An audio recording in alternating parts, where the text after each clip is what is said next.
I was in the hospital for my Olympia prep at about 4 weeks out for a week. And I thought everything was going to be taken away from me. Still Olympia! Let's go, Chris Bumstead! I have this thing I say champion mentality. It's not about winning, it's not about a trophy, it's about having no quit.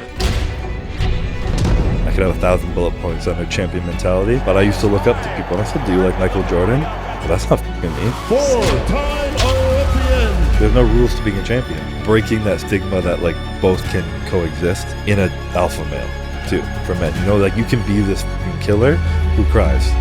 You know, like you can. You know, champion makes his own rules and rides out the wave like that. Chris Bumstead, welcome to the show. Thank you. Grateful to be here. Very excited. What does pressure is a privilege mean? Oh, you really dive into this quick, eh? So casual, then you just stare me in the eye and ask the first question. Pressure is a privilege is definitely something that like evolved over time.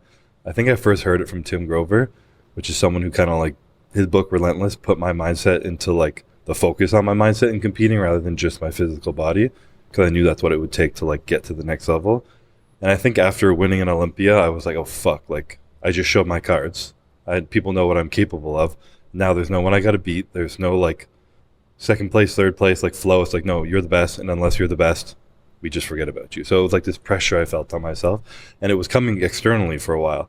And I was trying to like understand how I could gravitate that a little bit better without it kind of bringing me down and slowing down my progress.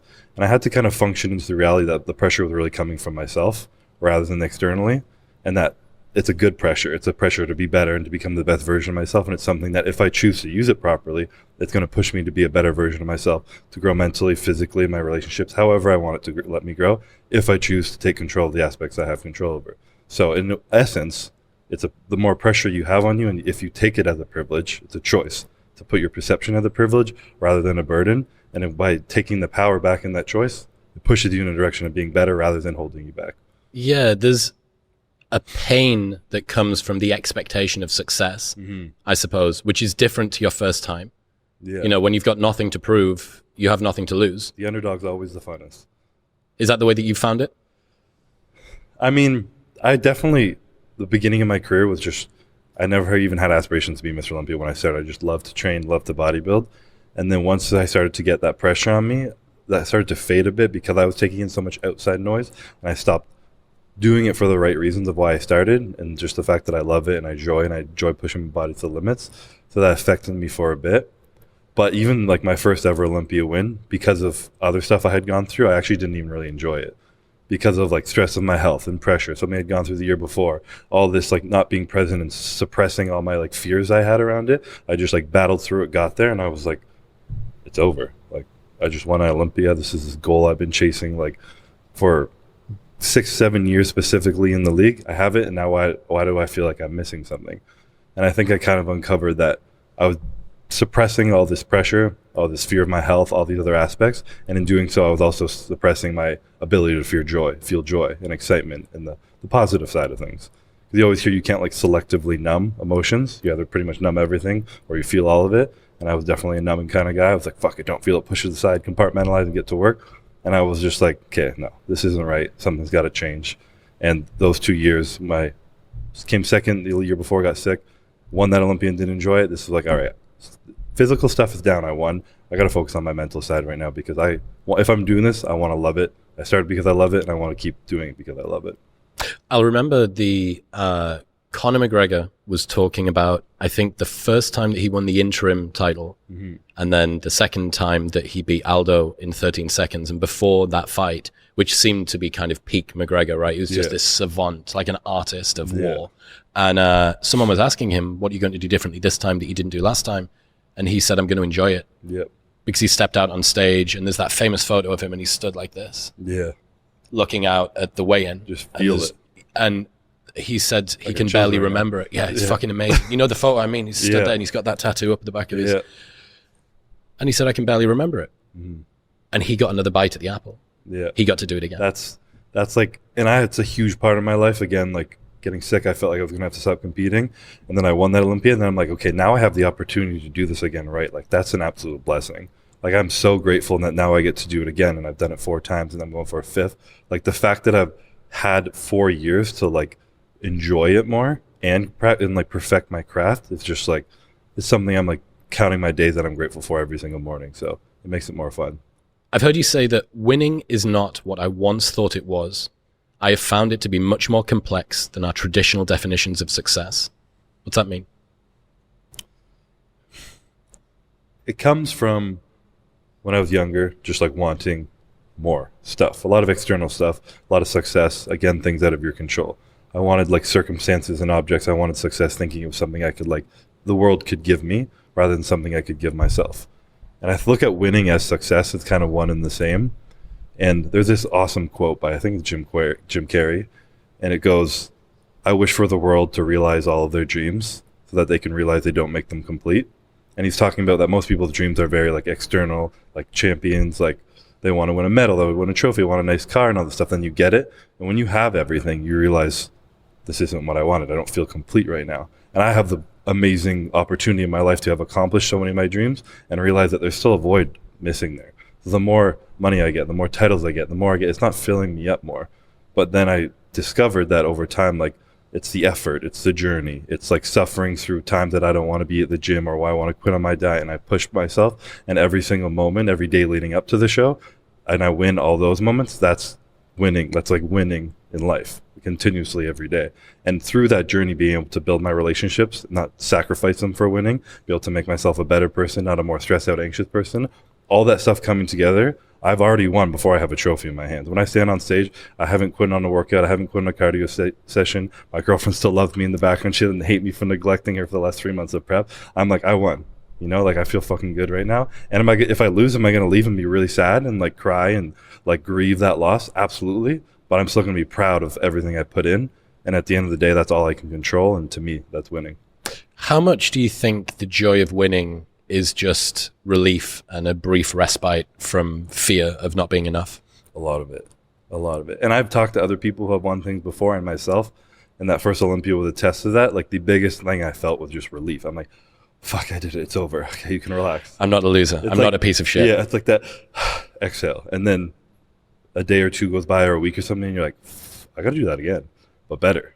If I ever want to feel like that again, this expectation's on me now, I have to do more and I have to do better. I have to be better. I have to work harder. I have to take myself to those limits and further, because now that's my standard.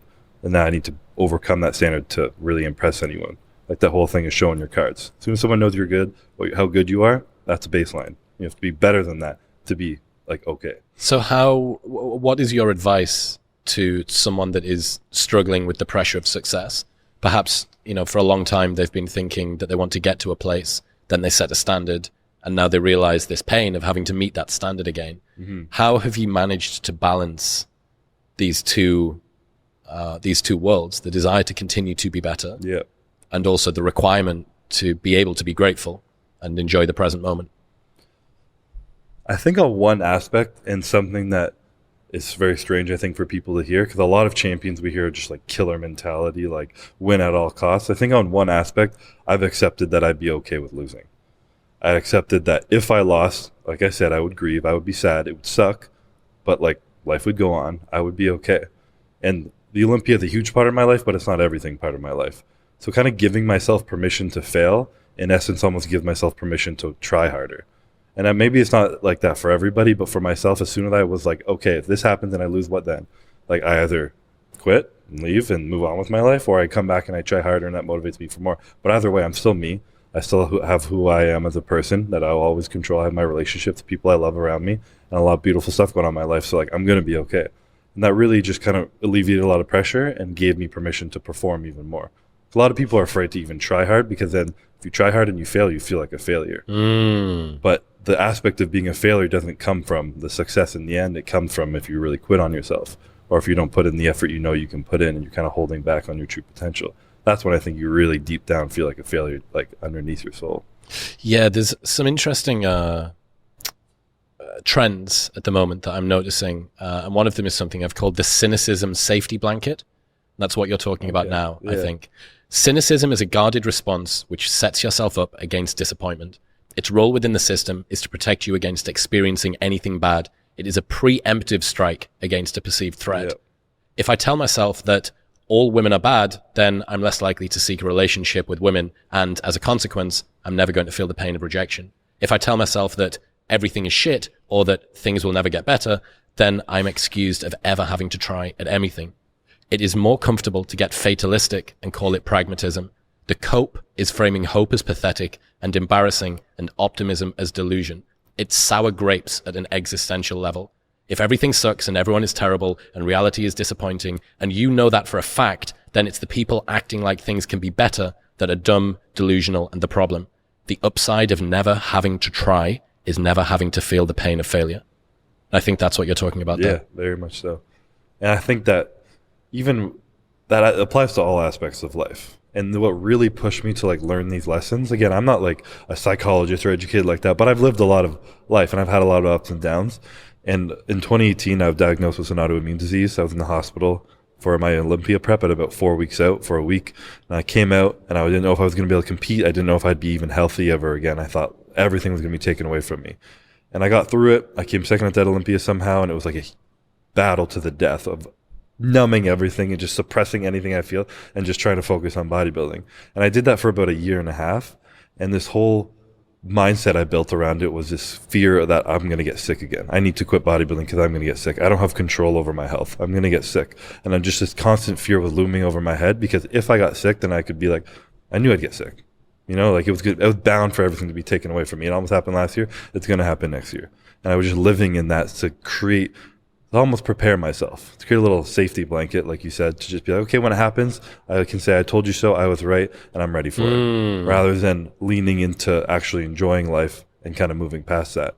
So I had to really like reframe my mindset. And I went through this whole journey of like, after that, I turned into, you won't get sick, trying to convince myself, I'm not going to get sick. I'm Denial. not going to get sick. Denial, exactly. But then you're living in a sense of lack and avoidance. And then you're also constantly thinking of that. And when you're thinking of that constantly, it puts your body in this state of reaction where you're waiting for something to happen. And when something happens, you're like, oh, you know, like, fuck, it's against what I keep telling myself. And then I switched to telling myself, no, you are healthy. Instead of thinking not and in lack, what do you want? Be like, you are healthy. You are going to be okay. All this stuff. And then that still didn't really make me feel better because I'm still kind of unknowing. And then I literally came to the conclusion that I don't fucking know.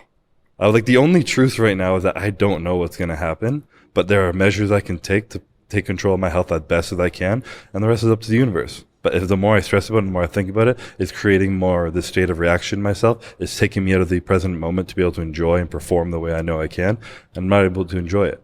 And I still battle, of course, sometimes. I didn't just forget about it, but just the understanding and baseline that I don't know the future, so I have to let go of some of those things.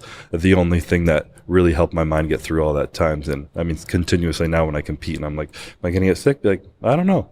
But when it happens, you're going to deal with it and you'll be okay. So just enjoy this moment right now. What's your inner voice like now?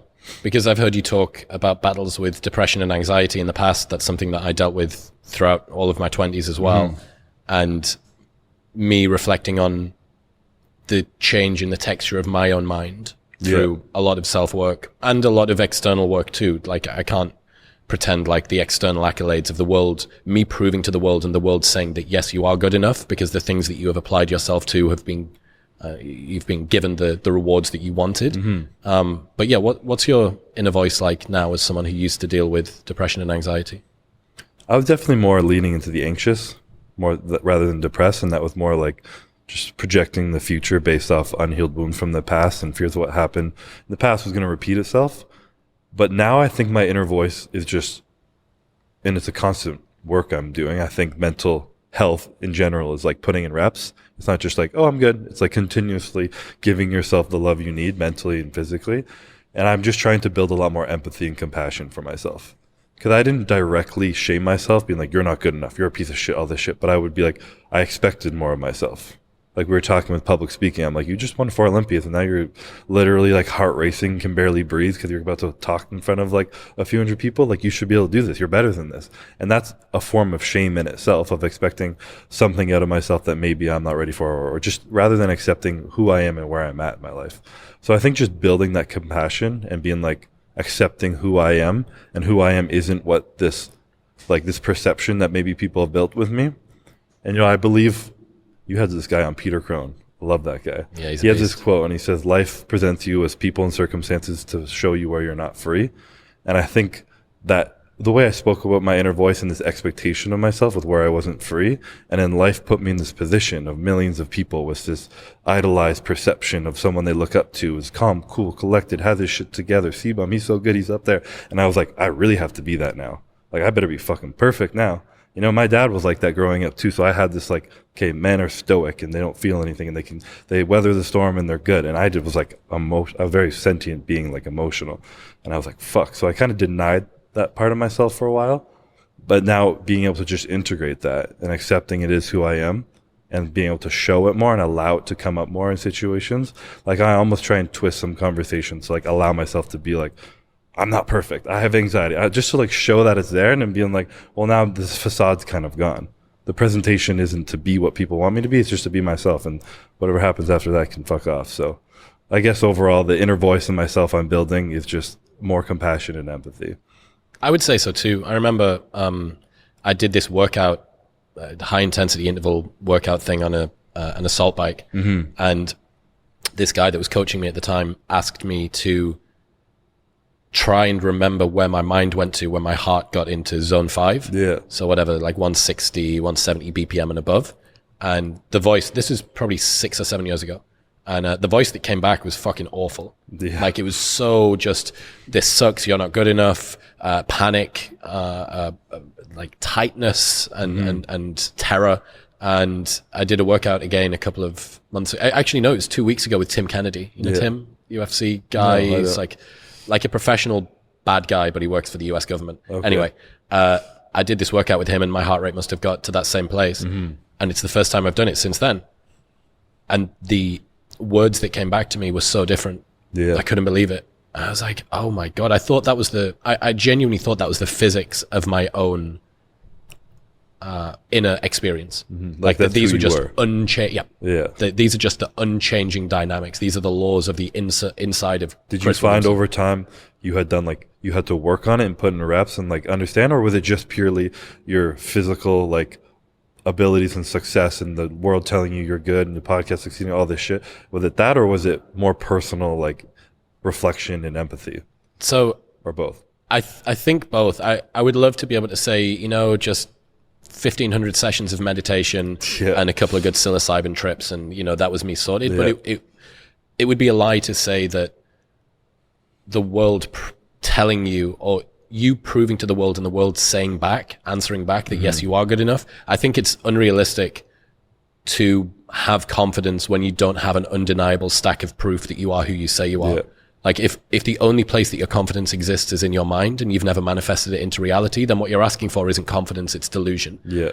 Because how can you say that you are all of these things? I'm a really great husband. I feel like a great husband, but I go out and cheat on my wife every night. Yeah. Well, there's an incongruence here, but you can behave in the way of being a great husband and not believe it yourself because you have unhealed traumas from the past and stuff like that. So it's definitely both. But yeah, it's just really, really important, I think, for people to hear that the answer to the holes and the voids that you feel inside of yourself, if the guy that's won Mr. Olympia 4 times in a row is telling you that the inner work is an important part of that process, and that upon winning the first one, the main sensation was relief, not happiness.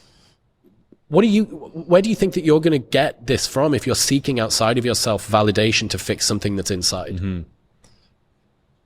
It's being smart enough to like balance that too, and like know the work you have to put in. So like you have to earn the right, like you said, you can't just tell yourself this delusion. You have to earn the right to get there. You have to put in the work, and then you have to kind of like lean into the, okay, now I'm really putting in the work. Now I need to work on why I'm talking to myself so negatively or not. But unless you have both there, it doesn't really work. It's like 1 + 1 = 2, but you can't really do one without the other. What else does it mean to have a champion mentality to you? I know that you talk about this a lot. Mm-hmm. What are the principles that you rely on for that? Again, something that definitely elevated over time. I literally just put that on a shirt once because it sounded cool. And I was like, oh, fuck, like this, there's more to this. And I think the biggest thing was, originally it was like just winning, and it evolved into just like a no quit mentality. It's accepting these fears I have, this doubt I have, this everything that goes through my mind, but regardless of that, not quitting and not giving up on myself. No matter how hard is the time or what I'm going through and whatever shit I feel, I'm going to still put in the same work regardless of how I feel. And that's a champion mentality, because champion's not controlled by their outside circumstances. They control their own mind inside and how they act, and then the world goes on around them. There was a huge aspect of that. And I'm also now leaning into, I really think like greatness and champions not only elevate themselves, but the people around them. And I think you are put into a position where you can help whether your close people around you, people who follow you, people who look up to you, whatever it might be, anyone in your life. You're in a position now of greatness where you can elevate others up to a higher level, and being able to inspire them, bring them up to be better people is part of what makes you great, rather than just this selfish act of being you, being the best for yourself. Why is it important to not let anyone hear you complain? I've heard you talk about this. It's more so, that's a quote I took, that was an old quote. I think I've accepted that one a little bit more, but it's more so just not living in the negativity.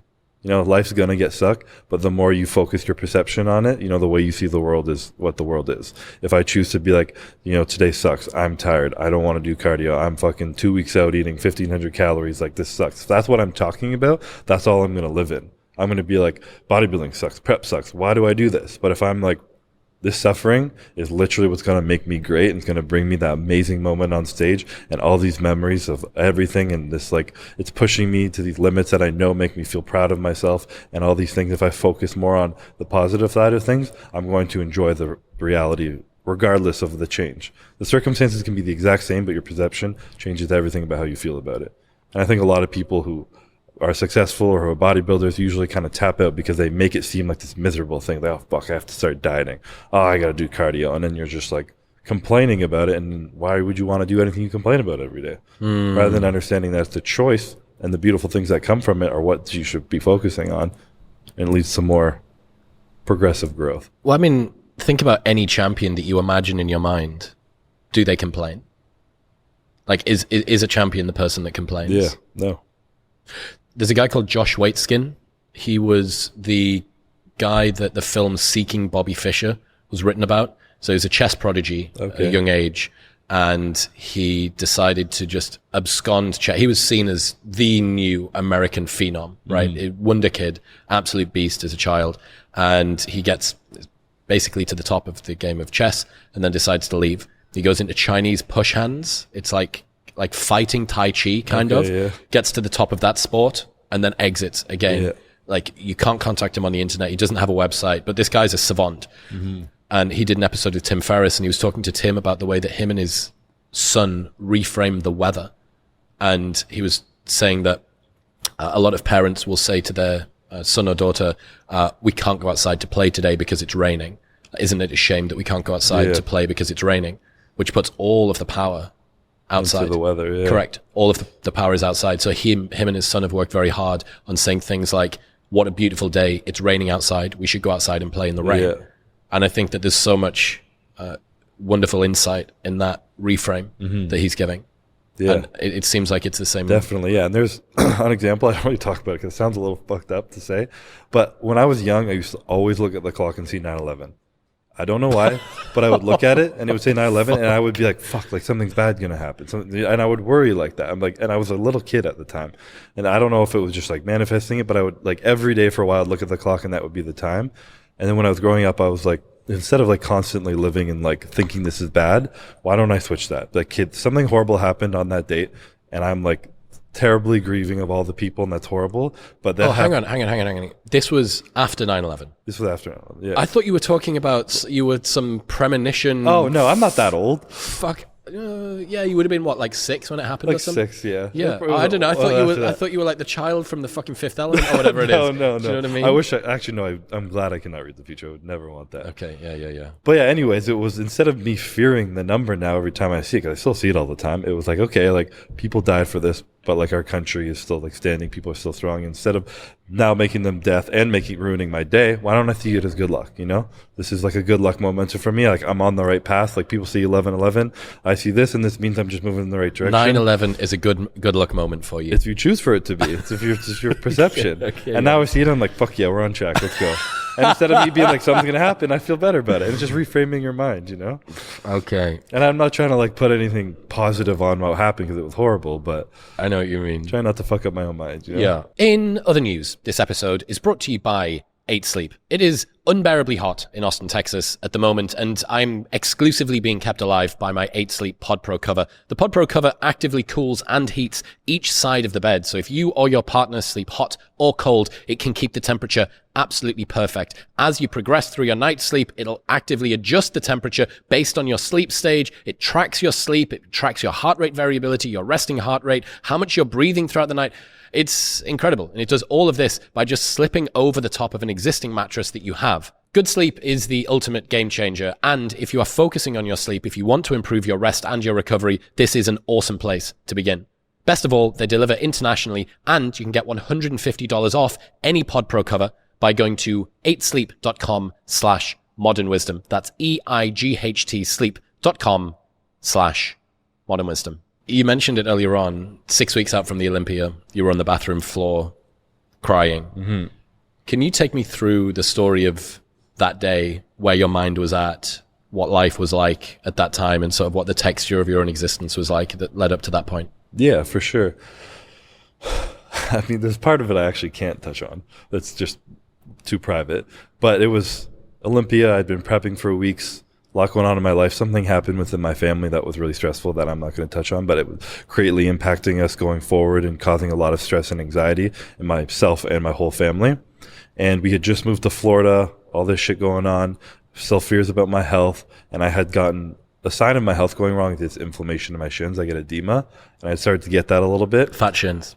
Fat shins? Fat shins, yeah, big fat shins, cankles, right. They're not quite cankles, but they're just my shins get fat, you know? Okay. So I'm getting this edema in it, all this personal stuff on the side, and it was just, I didn't speak about anything. It was just like, okay, wake up, do cardio, you know, go to the gym, go to work, do this, do that, just don't think about it, put it down, push it down, push it, and I kept doing that. And then I think with my fiance, she was noticing I was a little bit off. And that's why, like, having good people around you is fucking everything when you have, like, a stressful life. And she just knew something was off, and she's like, are you good? Like, how are you doing? I'm like, I'm good. She asked me again. She's like, are you good? I'm like, yeah, I'm okay. Like, and then I was, like, in the bathroom. She came in, she's like, are you okay? I'm like, yeah. And she asked me one more time. She's like, are you, like, look at me. Are you okay? And I just started bawling. And I had no idea. I didn't know I was that stressed out. I just was, like, numb. And I just started bawling, like hit the floor, was just sobbing. I was just like, I just feel like the world's crashing down on me right now. I feel like all this shit's going on externally, and I'm just trying to focus on the Olympia. I've won 2. I have to be better. I'm getting so close. I feel behind. Like, all this shit's going on. Now I have this business, all this chaos going on in my life, and I just, like, I don't know if I can handle this. And she's just like, yeah, fuck yeah. Like, of course you feel like that. Like, no shit. And she's like, I don't know why, like, you can share this with me. Like, the world is on your shoulders. It's fucking stressed out right now, and it should be. This is a lot of opportunity in front of you. And if you want to quit, you can, but I know you and I know you won't. And right now, you just need to sit in this, cry, let it out. I'm here with you. But I know you're going to get out from this. You're going to go to the gym. You're going to kill your workout. You're going to wake up and you're going to keep doing that. But this is normal part of what you're going through. She was literally like, you don't think Michael Jordan ever broke down and felt like he couldn't handle the stress that was on him, like building the NBA into what it was, not even just his team? I was like, fuck, like, yeah. He didn't talk about it though. And she was like, well, fuck yeah. Then none of them no men know how to talk about their emotions properly. And it just like, she just like built this confidence in me. I was just like, fuck yeah, of course, like, this is a huge pressure. There's a lot going on, and I'm stressed. What's wrong with that? I'm not going to let it control me, but I'm allowed to feel this moment right now. And that was just like, wow, you know, like, I can lean on people. People are there to help me. I can share how I feel, and someone's going to actually make me feel better, because my whole life it was just bottle everything up. You can handle it all by yourself. You know, you're a man, you can handle this shit. And I was just like, no, you know, like, I'm allowed to feel, but who I am is not going to be controlled by these feelings. So it was just a huge moment. I mean, and in our relationship too, you know, like, everyone is with a family alone. Like, I have stress having to provide for a family, like the ultimate. And the men who feel like they have to provide and like the world is on their shoulders, they don't understand that, like, their wife and their family wants to help them. Like, they might not make it easier, but like, they'll get under that weight with you and they'll hold that with you, and it's not a burden to them. Because I always felt like asking for help would make me a burden. I'd be like, I'm just going to make someone else's life harder. So, like, they're stressed out over there. I don't want to add to that. I'm just going to be okay over here. Mm-hmm. But it actually makes them feel close to you. It gives them purpose. People want to be wanted. Oh my God, yeah. You ask someone for help, they're like, fuck yeah. Like, I feel good about myself today because I helped this person. And it really brought our relationship closer in that moment. It made her feel like I just helped him in this part where he said he can do it all by himself all the time. And now, like, I'm like, fuck yeah. Like, I really needed that. And it was a really important moment for my personal growth, champion growth, relationship growth. There's a meme at the moment of the sort of lone wolf Sigma male guy that's making great things happen on his own. Yeah. I'm pretty sure that you are the footage that's used over the top of a lot of these Sigma really? man memes in any case. Yeah. Could you do this on your own? Fuck no. No, none of it. I couldn't do my YouTube without Calvin. I couldn't have started my businesses without Maddie. I couldn't be doing raw supplements without Dom and Matt, who are my partners in that. I wouldn't be the man who I am without my dad. I wouldn't be able to have gotten through my stress as a teenager without my sister. I wouldn't have gotten through the last 4 Olympias without Courtney. Like, it's just, like, I almost get emotional thinking about it. But when I, like, reflect back on, like, what I'm most grateful for, it's always the people in my life, and I'm so fucking lucky. It's, like, crazy. Like, the people I have in my life are everything, and the relationships I, like, build mean the world to me. And I literally will, like, cry sometimes by myself, like, doing, like, a gratitude reflection or something. But it's relationships in my life are everything. And I know I wouldn't be where I am without it, and I would never be the one to think I could do it all by myself. Wasn't there a story of your parents waiting in line to get your autograph one time? They've been to every Olympia, and they go to the athlete meet and greet, and they waited for like an hour in line or something. I was like, what the fuck are you doing, Mom? And they're like, we don't want to bother you. We just want a picture. I'm like, you're fucking crazy. Like, you're a VIP. You can come backstage. You can do whatever you want here. Yeah. They're just, and that's that humility that they raised in me, though. You know, they never expect anything, and they're just always quietly there in the background to support me. I wonder whether part of that humility is maybe where you not wanting to lean on other people comes from. I do think it's part of it for sure. And I mean, my dad is still like my number one role model, but he didn't ask for help. Yep. Even if he wanted to do something with me, he wouldn't, like building a fence. Have to be like, hey, Dad, do you want me to help? And he like loved that, but he wouldn't have asked.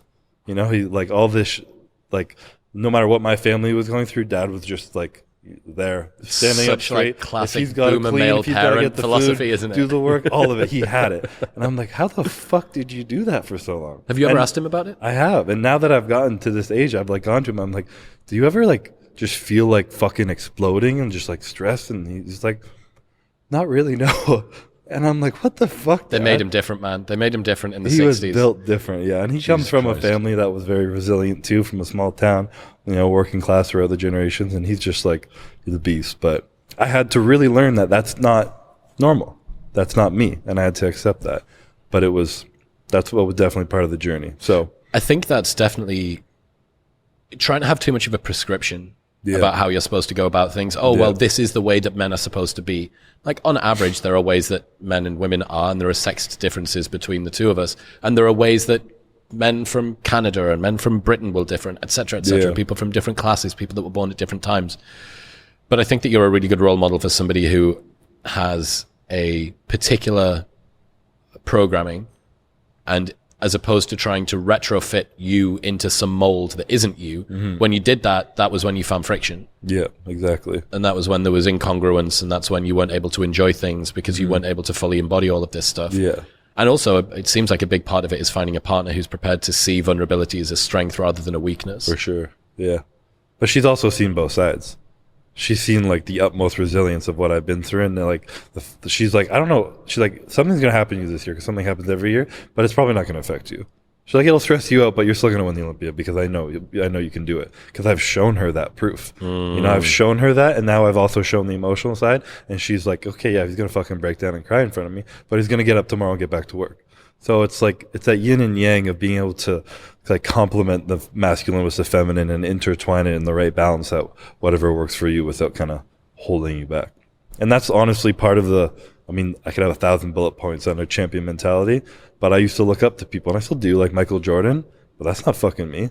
That's not how I'm going to be a champion forever. He wanted to kill everyone and fucking took stuff personally, everything with a battle to the death of being the best. And like, I don't feel like that, but that's okay. I can still be a champ. There's no rules to being a champion.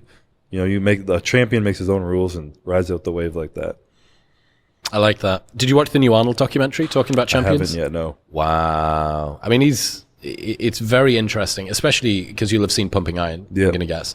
So I probably haven't watched that for about 10 years now, but reflecting on that era of not only bodybuilding, but America in general, it's so romanticized. Yeah. Like, it's so cool. I told one of my friends this. we were driving from Austin to Houston to go to a bachelor party. And as I was going past, it's just endless freeways and huge factories with flags that are 100 feet in the air and the flag's 40 feet high and it's slowly waving. It's a pretty, it's not a country that I even I'm from, but it's pretty patriotic. You think, fuck, that's cool. But it made me nostalgic for an era that feels like it's almost sort of fallen away. And watching the Arnold doc really reminded me of that sort of unbounded blue sky vision that everybody had. And it was pretty fucking cool.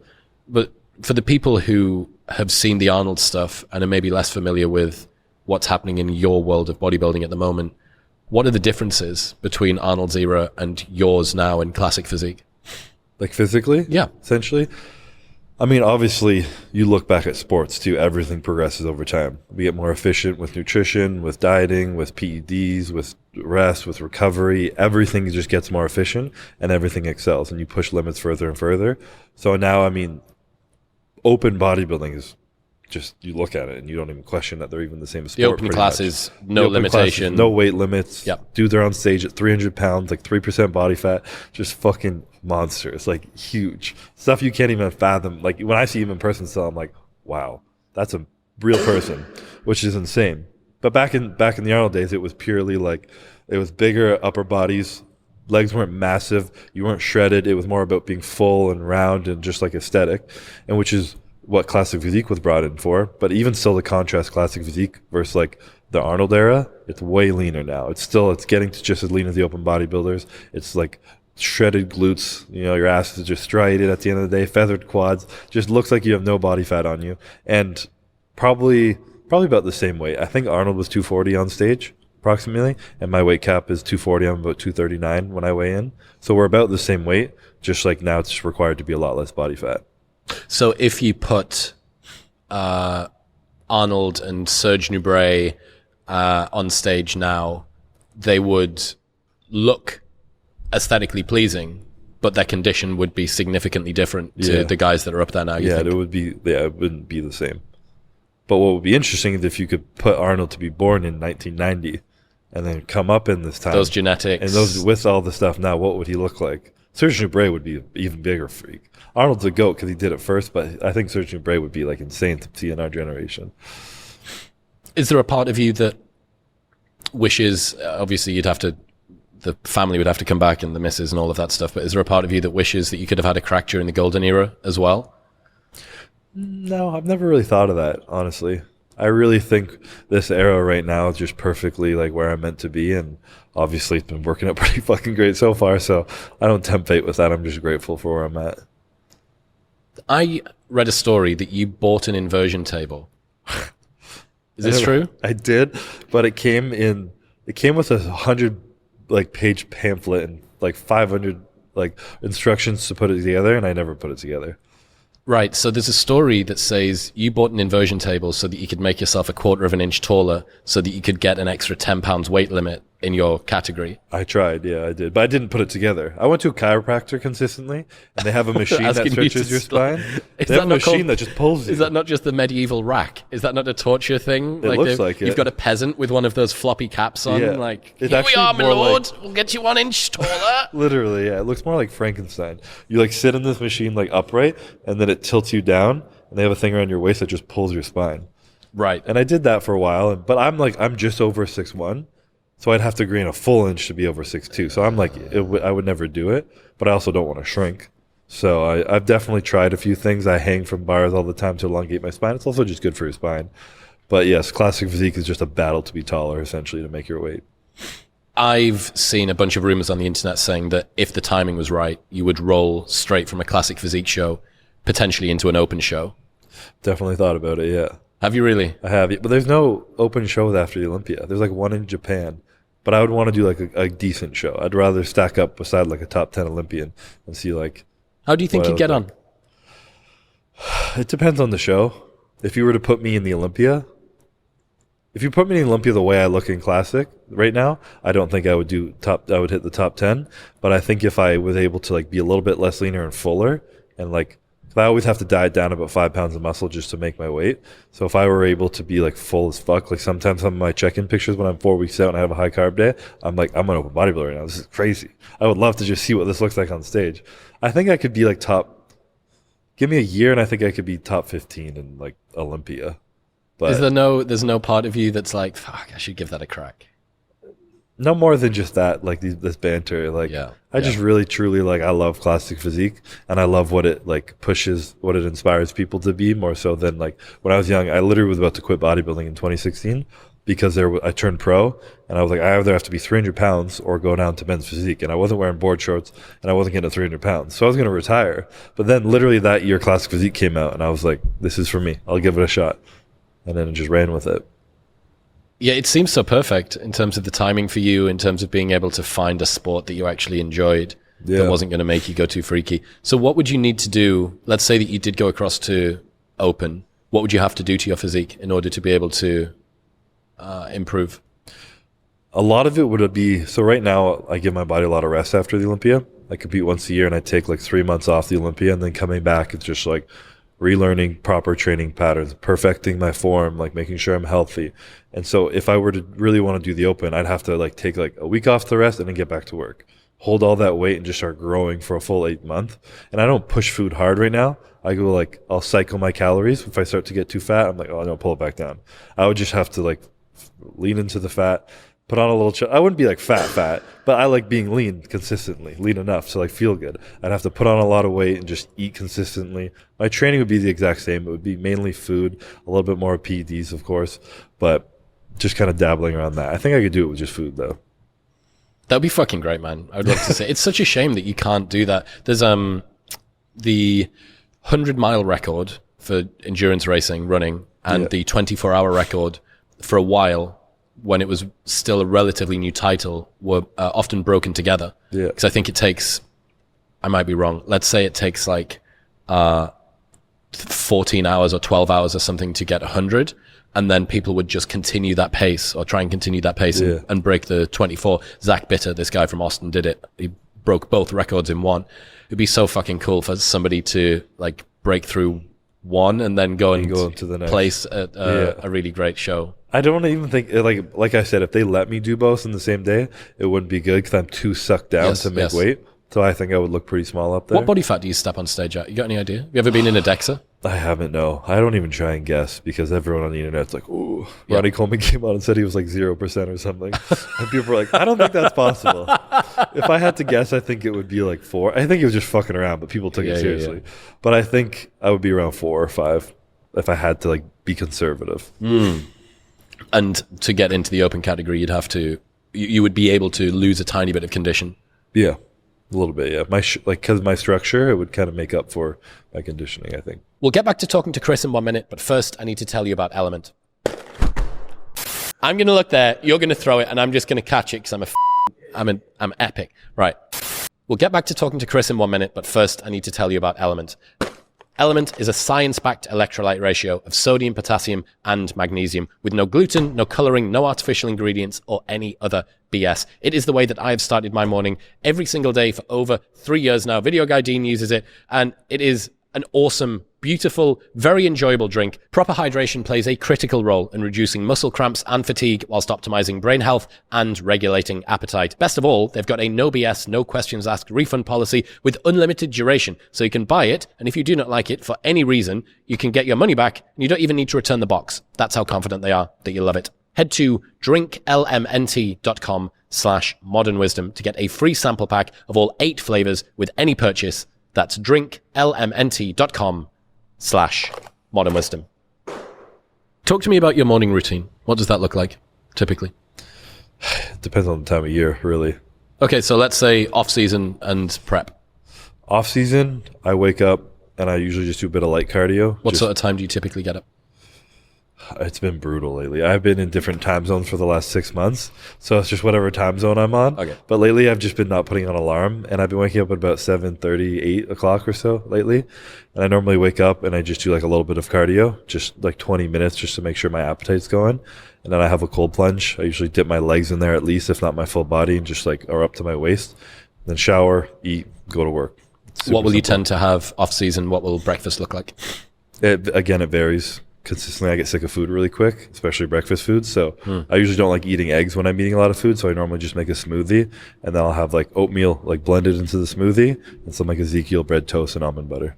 Okay. And then what about prep, which I'm guessing is significantly more dialed? Prep evolves, and like I'm not trying to like, I evolve. So I'm very fluid. Like my routines are like, what time do you train? Depends on the time of year. Like it's just wherever I feel natural, I just kind of flow into that state and do what I can, and I kind of thrive in that structure rather than really regimented. But in prep, I'll wake up in the morning and I usually will like do like a breath work thing.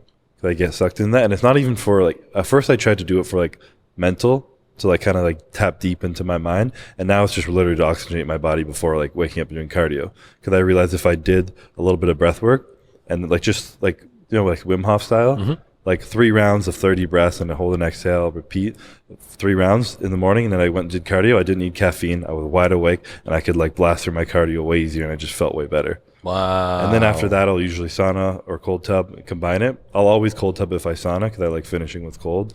And then cardio will be higher at that point, and then I'll go shower and eat. And the goal that I do in the mornings, it's nothing crazy. Like it's just simple as that. But I usually try and put my phone on airplane mode when I go to bed and not look at it until this shit's done.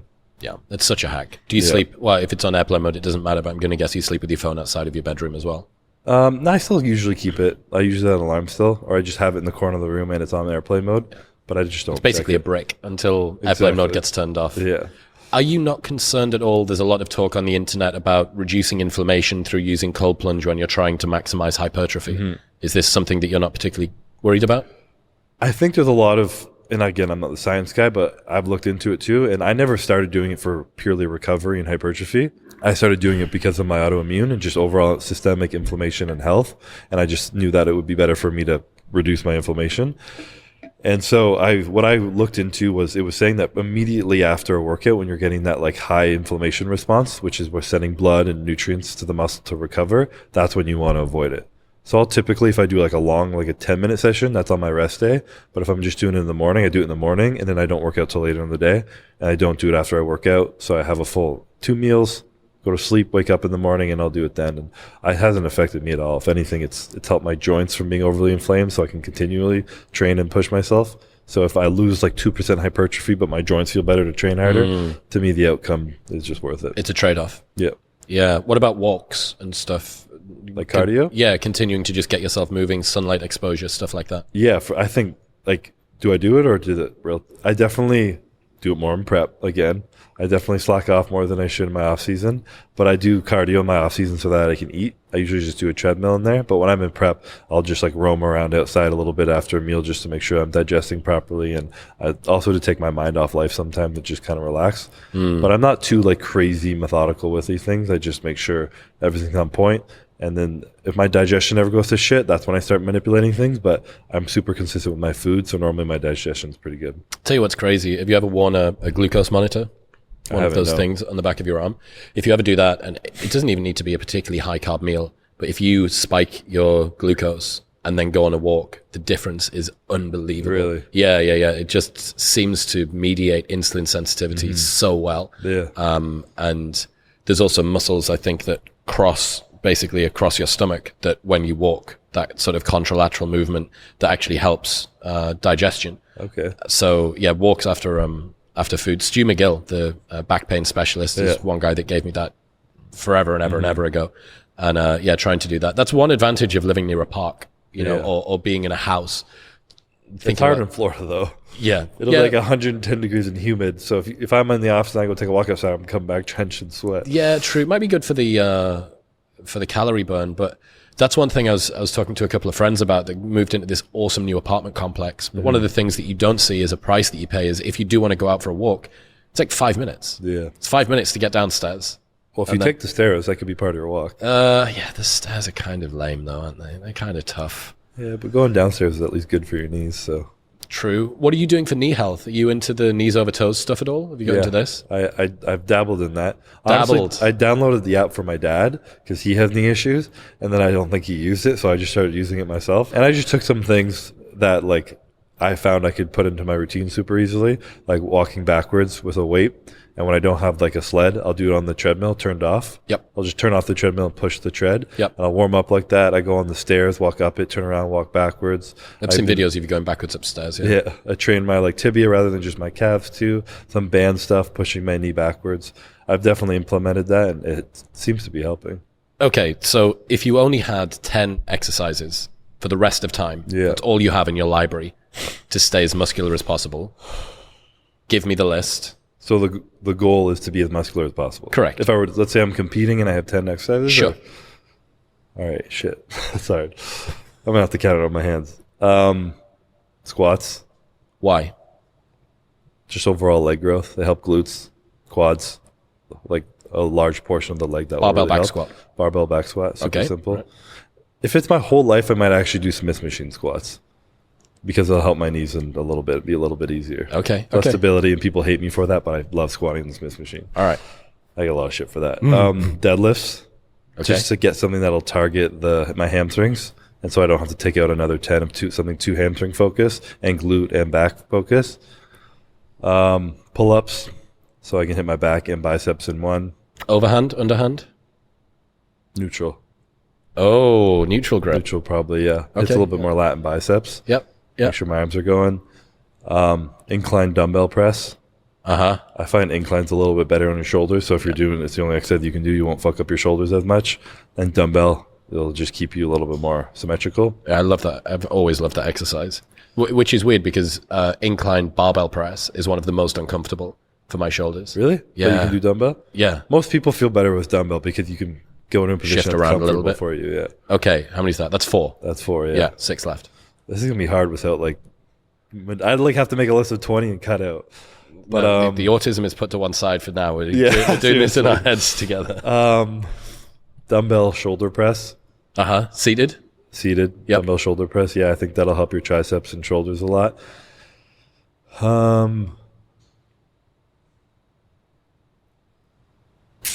Maybe a close grip flat bench. Different part of the chest and triceps. Those getting hit Okay. there. Yeah. 4 left. Dumbbell curl.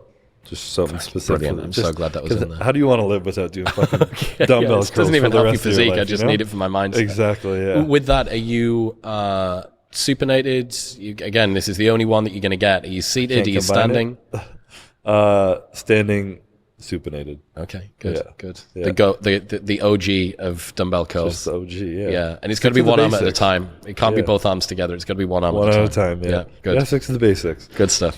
Yeah. I think you've got 3 left. I got 3 left. Think of what parts of the body I'm missing right now. Calves, probably. Oh, fuck, yeah, there's no calves in there. Do you, well, you're not train going to get it with anything else. a little bit on a deadlift, but maybe I'll just do stairs on the side and not tell you about fine. that. Okay, fine. You've still got I'll 3 go for my exercises. toes. You only needed 7 so far. Ah, damn. Did I say bent over row? No. Bent over row. Okay. That'll help like stability, like core as well, Uh-huh. and then like lower back and obviously upper back. Yeah, because the only back exercise that you've had so far is the pull-up. Deadlifts and pull-ups. Yeah. Bent over rows. Yeah. Okay. Yeah. Yeah. So I got 2 left. Yeah. Probably like a hanging leg raise, just to make sure your core is getting hit and you're not like fucking up your back. And then this is a tough one. I think I'm trying to like focus on final. either lateral raises or like a overhead tricep extension, because I haven't had a lot of like specific triceps. I would probably do lateral raises just to get some meaty delts over. Fuck yeah. You just do more. Well, you've close got the grip. close grip and you've got the incline press. Yeah, they'll get So hit. interesting. So Ryan Terry, who I know that you've trained with before, Yeah. I asked him the same question, and his ab exercise as well was hanging leg Hanging leg raises. raises? Yeah. Yeah. It seems to be the industry insider ab I don't even exercise know. of I'm not choice. the perfect person of that. I always try and work on my lower abs because it's harder for me to contract with rather than upper, and that's usually when your stomach hangs out. And on bodybuilding stage, you don't want your like gut hanging out. Essentially, what pulls it in is the lower part. And when you do a hanging leg raise or like lying leg raise, it hits that part more.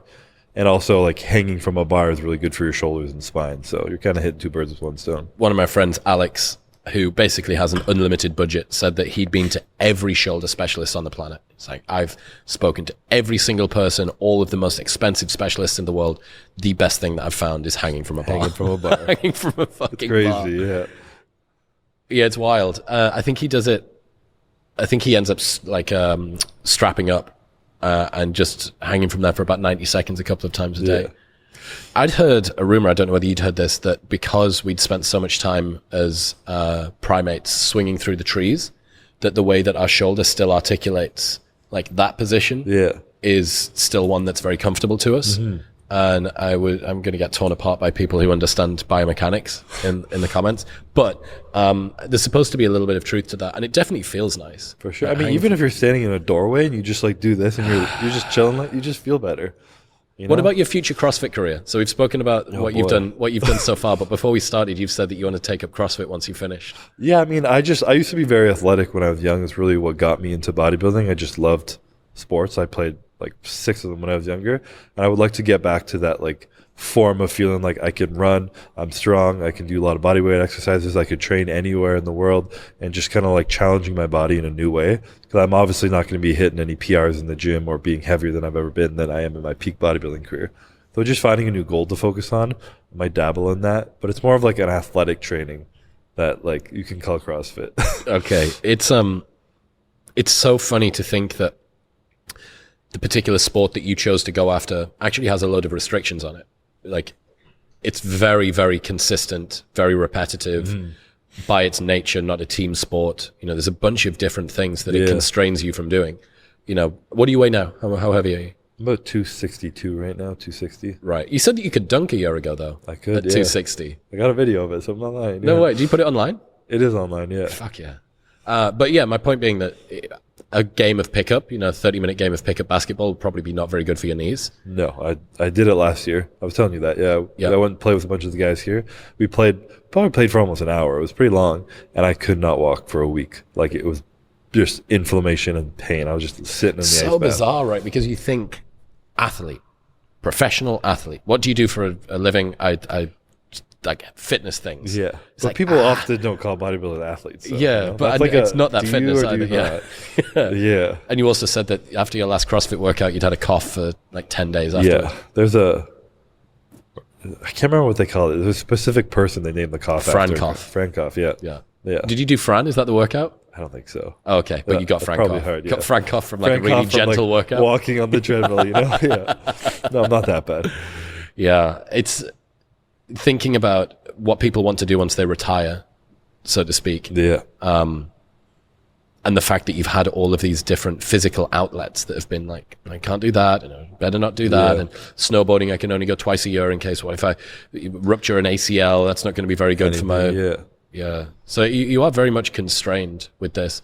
In other news, this episode is brought to you by a product I have used every single day for over 3 years now, and that is AG1. It's a foundational nutrition supplement that covers whole body health, helps with my digestion, it helps with my energy. It is the staple to my supplement regime, and it's the same for Dr. Andrew Huberman, Joe Rogan, Lex Friedman, Tim Ferriss. All of them have been using it for a very long time, and that's because they invest in the highest quality ingredients. And they've upgraded the recipe 52 times over the last decade as new research has come in. Also, there is a 90-day money-back guarantee, so you can buy it and try it for 89 days, and if you do not like it, they will give you your money back. If you're looking for a simpler, effective investment for your health, try AG1. Get 5 free AG1 travel packs, plus a year's supply of vitamin D, and that 90-day money-back guarantee by going to drinkag1.com/wisdom. That's drinkag1.com/wisdom. When it comes to your training, what's with the no shoes thing? It's just part of there's a movement online, honestly, but I just discovered it by accident. I wore Converse my whole life up until I was like 20 years old, and I started to get bunions on my foot where like my toes were just like angled way far out to like outwards, and then the side of my foot started to really hurt, and then I was also getting really bad knee pain. And I was like, what the fuck's wrong with my feet? And I realized my feet don't fit in Converse. I have really wide feet. I'm a size 13, like E, like super wide. And I'm wearing the most narrow shoe you could fathom. So I decided to just start taking it off and training barefoot. I started rocking like socks and Birkenstocks, which people used to roast me for, but now it's in style. So I'm cool now.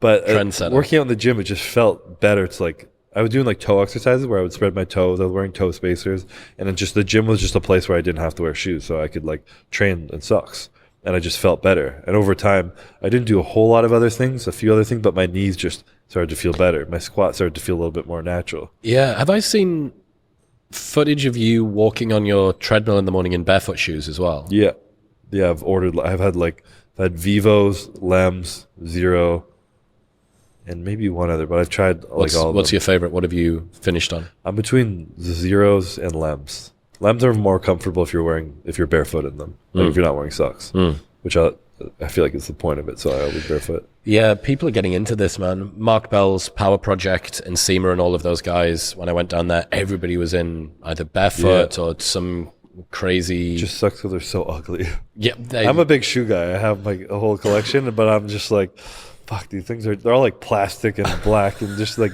at least make a nice one, you know? But no one has yet. There's an open market for that right now. How do you prioritize recovery and rest in your program? What is it that you're focusing on for the biggest winners? I mean, there's a huge avenue, but sleep is probably like the number one thing. And whether it's brain health, aging, or just like high performance, sleep is like one of the most important aspects anyone can have. You lose any bit of sleep than you're used to, and your body just suffers more than you can even like understand.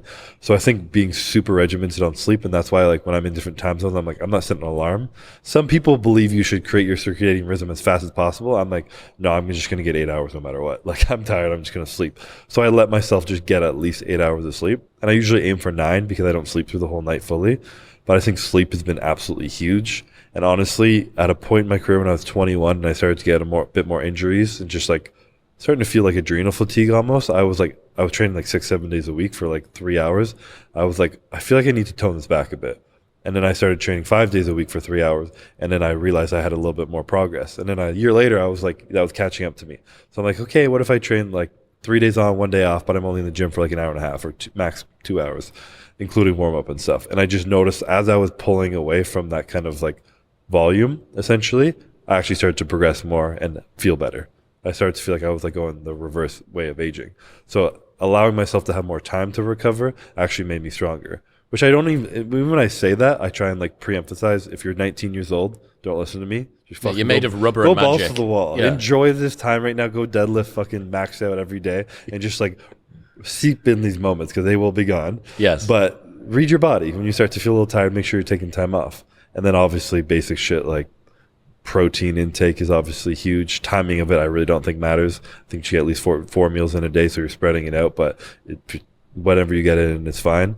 Ice bath, sauna has helped me a lot. I do believe that stretching, active recovery, like doing cardio and then stretching immediately after, so you're a little bit warm. And then I do a lot of soft tissue work. So when I'm in prep, I do probably a week or two. And that's something where you got to make sure you find someone who actually understands the body, who's good at it. And it's not that you have to go to someone who's going to make it miserable, like you're crying the whole time, but they have to at least like know what they're doing, and it should hurt a little bit. It's not, they shouldn't just be trying to hurt you, but you need to find someone good. Because I've been through like 10 in my career, and I finally just found one now. Shout out to Dr. Marlon, my boy down here in Florida. He's a chiropractor who does massage for me, and he's just so smart. He just crushes it, and it's helped me a lot. One of my friends was pushed so hard during a workout that he ended up getting a blood blister below his eye from the pain, from holding it in and trying not to scream. Yeah. So yeah, you can. There is such a thing. From a massage session. Yeah. Oh wow. He was like, and yeah. then, See, that's when you're like, I feel like that's like the ego of the massage therapist just trying to hurt you. I think it was his ego as well that he was like, you're not going to make me make any noise. True. If you hold it in, it's like trying to squeeze out a really big poo. Yeah. Have I seen you in a altitude chamber? No, not. I've done cryo, maybe if you've seen something, but I haven't. That's the next step, though. Hyperbaric is what I'm like. I need one of those in my house, I think. Slept in one of those when I told you about those stem cells in Colombia. Yeah. Have you been in one before at all? No. So the weird thing is, let's say that you want to do an hour session. It takes you about 15 or 20 minutes to go down, right? Because they've got to pump the pressure in. Yeah. And they're like, we're up to 14 PSI, 15, 16, 17, and you're watching this number go up. So it's like being in a rapidly climbing airplane. Do your ears pop in there? Every 5 seconds. Oh my So you're God. permanently yawning for like Maybe I shouldn't. over and over and over and over again. And then if you want to get out, it's like that's another 15 or 20 minutes because they got to bring you back down. Yeah. Because if they just opened it, I don't know what would happen. You'd probably just get like ripped limb from limb, or I don't know. I don't want to think about what would happen. I don't know. I can't really work out. I did 2 sessions of it for an hour. I feel like you got to do it like a lot. Yeah, a hell of a lot. Bill Perkins, one of my friends from Austin, was talking about how he'd read this Finnish study, and if people went and accumulated 3 hours of altitude chamber stuff per week, that this thing happened to their telomere length and it reduced aging and all this stuff. But he realized that the closest facility that he could find was like 3.5 hours away. Yeah. So he was wasting like 4.5 hours of his life 3 times a week to try and save a little bit of time. He's like, I'm just going to die sooner from all of the time that I've wasted. Life more, precisely. So it's such a false economy when it comes to that. What about bad habits? So we've spoken about all of the things that you try and get done. Yeah. What are the things that you think hold you back, or if you were able to get rid of them, your quality of life would improve, or you would be a better athlete or a better person? I mean, this year was the ability to say no. Something that was a lot of opportunity coming my way. I said yes to way too many things, and I traveled like every week for like almost 4 months, I think, and I was barely home, and I didn't even understand that how much it was impacting me until I was getting the end, and I was just like on edge, stressed out, like didn't feel good, felt like I was behind on my training where I should be, and was just like snappy and just didn't feel good. And I was just like, I felt like I had to do these things. Like, I'm a business owner now rather than just like sponsored by someone. So like, I feel like required to go to these events. I had already pre-planned these like other seminars I've done, or meet and greets in Europe and like different countries, and meeting manufacturers in India and like all over the place. And last year I was always like, no travel, I got to focus. And this year I was just like saying yes to everything because I felt like I had to. And I was like, no, you do not fucking have to do that bullshit. Like, I'm never doing that again. So one thing is definitely just being able to speak up more for myself and be like, no, I'm not doing that, no matter how much I get pushed to do it, because a lot of the time you're being pushed by yourself, right? Often. Yeah, exactly. You know, it's like there's some external person saying, Chris, you need to go and do the whatever thing. It's your own drive, your own desire to go and do more stuff. Like we were talking about, like the chasing of more and more success, but you're sacrificing your current life to have more success. But even though you're less happy with the way you're actually living your life, like, what's actually the point of that? Like, this is the most amazing time of my life, and I'm just trying to like run through it and be busy all the time and not sit down and enjoy it. Or do I want to step back and maybe have less potential business success, but 98% of it still, but also be more enjoying of this time of my youth and in the middle of like my golden years? It's such an important story. Have you heard about the parable of the Mexican fisherman? Have you heard this? No. So it's a really cool story about someone. See if I can find it. About somebody who is, I can indeed. Parable of the Mexican fisherman. An American investment banker was at the pier of a small coastal Mexican village when a small boat with just one fisherman docked. Inside the small boat were several large yellowfin tuna. The American complimented the Mexican on the quality of his fish and asked how long it took to catch them. The Mexican replied, only a little while. The American then asked why he didn't stay out longer and catch more fish. The Mexican said he had enough to support his family's immediate needs. The American then asked, but what do you do with the rest of your time? The Mexican fisherman said, I sleep late, fish a little, play with my children, take siestas with my wife, Maria, and stroll into the village each evening where I sip wine and play guitar with my amigos. I have a full and busy life. The American scoffed. I have an MBA from Harvard and can help you, he said. You should spend more time fishing, and with the proceeds, buy a bigger boat. With the proceeds from the bigger boat, you could buy several boats, and eventually you would have a fleet of fishing boats. Instead of selling your catch to a middleman, you could sell directly to the processor, eventually opening up your own cannery. You could control the product, processing, and distribution, he said. Of course, you would need to leave this small coastal fishing village and move to Mexico City, then Los Angeles, and eventually to New York, where you would run your expanding enterprise. The Mexican fisherman asked, but how long will all of this take? To which the American replied, 15 to 20 years or so. But then what? Asked the Mexican. The American laughed and said, well, that's the best part. When the time was right, you would announce an IPO, sell your company stock to the public, and become very rich. You would make millions. Millions? Then what? The American said, then you could retire, move to a small coastal fishing village where you could sleep late, fish a little, play with your kids, take siestas with your wife, and stroll to the village in the evening where you could sip wine and play guitar with your amigos. Life is often simpler than we make it. Yeah. So good. So good, yeah. That's so accurate. Definitely something that's exactly what I felt this year. Putting more on my plate, like, and I'm in that like prime time right now, especially as like a part influencer, business owner, competitor, all this stuff going on. I'm like, this is the time to stack it all on top. This is my time to do all this. But this is also like the most exciting time of my life to enjoy where I'm actually at. Yeah. To to be the strongest I am in the gym, which is something I fucking love to do. So why would I take away from that and just like create more stress and pressure on myself when I can just be here, just to have more in the future, which I already have enough that I need. So that's a great story for sure. I know that you're quite health conscious about bodybuilding. Yeah. But obviously it's a very rough sport, physically, psychologically, hormonally. Do you have any concerns about longevity? You know, you've done an awful lot of extreme things to your body over the last decade. How worried are you about that longer term? I mean, I think if you're a bodybuilder and you don't worry about that, you're either stupid or lying, to be completely honest. So it's something I definitely, obviously with all my own health conditions from the past, is on the forefront of my brain.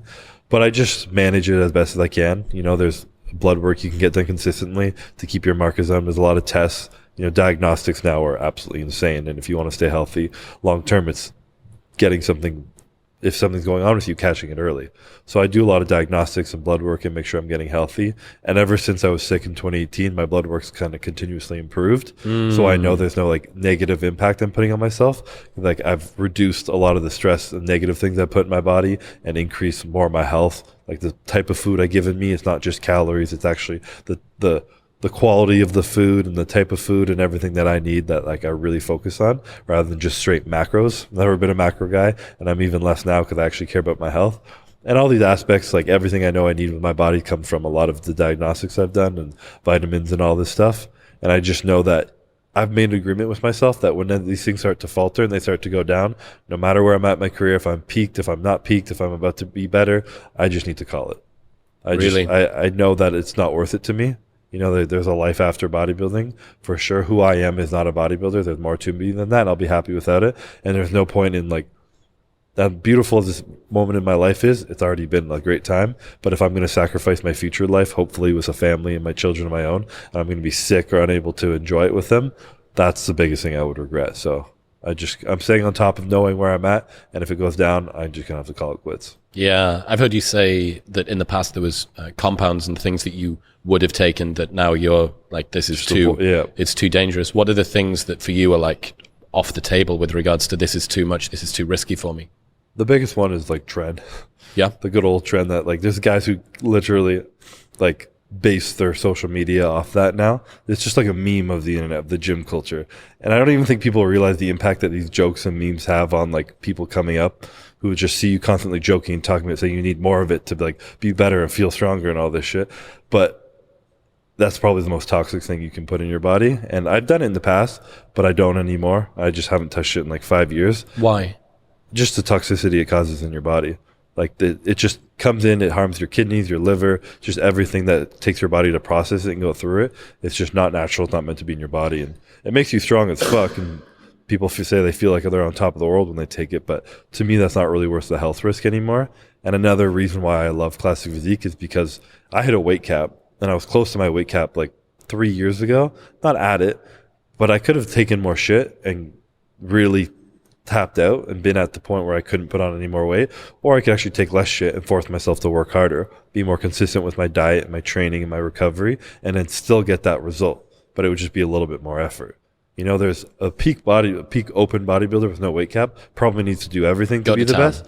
But if I can just still put in the discipline and the work and then take out some of the less shit that's hard on my body, then I'm on the same point that I would be. It's just a little bit more effort. It says it all that you, as somebody who is competing at the highest standard of bodybuilding on the planet, is still finding compounds where you're like, that's off the table. Yeah. That's too much. For sure. You can always find things to take out and things to add in and ways to get better, things that are like unnecessary, and just kind of fine tuning. And, you know, like a lot of any type of success is getting the most out of the least. And what other effort? The amount of work you put in a day, the amount of shit you put in your body, the amount of training even you do. It's just being as efficient as possible so that you're getting maximum result from minimum effort, essentially. Yeah, we've spoken before, and I think that it's a smart approach that you have of not talking about the things that you use and dosages, because it's just going to result in people doing, if I take X, then equals Chris Bumstead. Then I'll look like Chris Bumstead. Precisely. Exactly, yeah. But I think that you've mentioned before, people would be very surprised at how low those numbers are. I think most people in the sport can look at me and be like, okay, he hasn't made much changes in 6 years. Like, and they see me training and they see how consistent I am, so they would understand. But I think a lot of maybe aspiring kids who just want to like maybe look like me or look like a pro bodybuilder, they'd be like, no, I got to take this, but he's lying. Like I need more like to be like that. Why don't I look like that? And they don't see A, my amazing genetics, shout out to my parents for that. And then B, the 10 years of work I put in that has been consistent, you know? What is the ratio of attention that you get from guys versus girls? Oh, like 90-10 in favor of men, of course. Literally. And I think my Instagram statistics are like 91% men. Yeah. Anyone who thinks that this life is going to get you girls, What you does get it more say? men coming What does at it you. say that like the king of the aesthetics bro era is just swimming in men? Yeah, like there's just swimming in men yeah. everywhere, and all of these guys that think I'm going to go to the gym and if I get buff, then I'm going to get loads of attention from girls. It's like, which also there's a line of respect in that, because let's say you start doing something for the attention of women and then in the end you don't get it, but you realize how much you love it, so you keep doing it, and your bros are like, that's dope. And like, you're not doing it so your bros love you, but you're doing it now because you actually love to do it rather than just getting a girl, you know? Yeah. So there's like a little bit more meaning in doing it for yourself and just because you love training. come for the girls, stay for the gains. Exactly, yeah. Yeah. But it's just so funny. Like every person that I've spoken to that's got a big platform that is built around their physique, it's like, it's a lot of men. Every time, yeah. A lot of men out there Yeah. that like, are you getting requests for sock? Please send me your used socks. Please send me. I used to, but I don't read my DMs anymore. Okay. I don't really go through Is a that lot Calvin's of that. job? No, Poor no. guy. I'm the only one logged into my stuff. He sends me the stuff, I post it. Okay. But I just don't even dive into it. There's too much shit in there. There's going to be, it's a cesspool down there, Chris. There's all these like groups now, and it's just like memes and tags, and like it's not even like anyone actually saying anything. What do you mean? Like people will start a group with like all their boys, and then like lifting club, and it will be you and your friends from high school, and then they'll just throw Chris Bumstead in there because it's funny. Maybe he'll see it one day. And I have like hundreds of those, and that's all and they're not even messaging me; they're messaging each other, and I'm just in the chat. So I've like every couple months I'll like go, and I'm like bored waiting someone. I like look, and I'm like, nope, I just close it. I'm like, there's just nothing in there. Yeah, fuck. Yeah, what talking about social media and the social media game, something that you guys like pay attention to continue to build. How have you dealt with the increasing amount of notoriety and pressure and eyes on you and stuff as somebody that's pretty heavily introverted and wants their privacy? You've had to make a public relationship with Mrs. Business, you know, the most stressful times of your sporting career and stuff as well. Yeah. How does that feel? Like, how have you struggled with that, and how's it helped you to grow? I think honestly, unlike most in that position, it's impacted me less than a lot of other shit in my life has impacted me. I think I was just raised purely for like valuing people who know who you are and who you are as a man and how you like act in this world, rather than what you accomplish and what you own and all these things. And all these people don't know who I am. So even from a young age, I literally remember thinking like, all these compliments I'm getting, these people don't even know who I am. These people don't even like, they can say whatever they want about me, but it's just this idea of me they're talking about, not actually me. So the compliments, while I'm grateful for it and the support, and it means a lot to me, they don't know who I am. It doesn't make me better or worse, whatever they say. So when negativity comes in and people say anything bad, they're both one and the same. They're both just kind of like out there, and it doesn't really mean anything. You know, if like my mom came up to me and be like, you're being a really fucking shitty person, I'd be like, what the fuck? Like my heart would sink. I'd change my whole life. But like if someone on the street comes up and be like, you're this, that, I'd be like, You don't even know me. yeah, like what? But how do you know, your mind is naturally going to gravitate toward these meaner comments. We have this negativity bias that we see. Yeah. How have you trained yourself? Do you not look? Is there a strategy behind this for how you try and avoid that seeping in? I imagine if you're 3 weeks out from prep with everything in the toilet and you feel like crap and you've got 1,500 calories to look forward to today, half of which is from broccoli, like the last thing that you want to see is someone saying something mean on the internet. For sure, yeah. So where do you go to deal with that? I mean, there's a lot of things, and it's been a transition, but now at this point when I'm in prep, I mute everything. All notifications are off. I don't look at my comments. I don't really look at anything.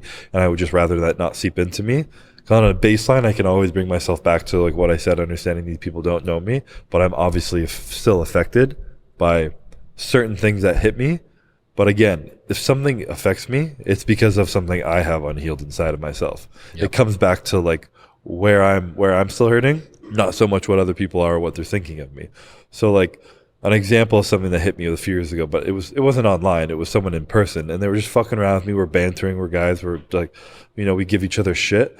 And he said something like, oh wow, when you were a kid, like girls must have been like, here's this good looking, tall, jacked, handsome guy, come up to him, and then you open your mouth and they hear your voice in that lisp, and they're like, what the fuck? And they're like, fuck this guy, and they leave you alone. And I remember like feeling like a kid again, just getting this washed over embarrassment and just like feeling like fucking like 15 years old again. And I was like, wow. Like, yep. I'm like, I used to be teased a little bit for my lisp, and I'm like, that still is kind of in there a little bit. But that's not because this guy's an asshole.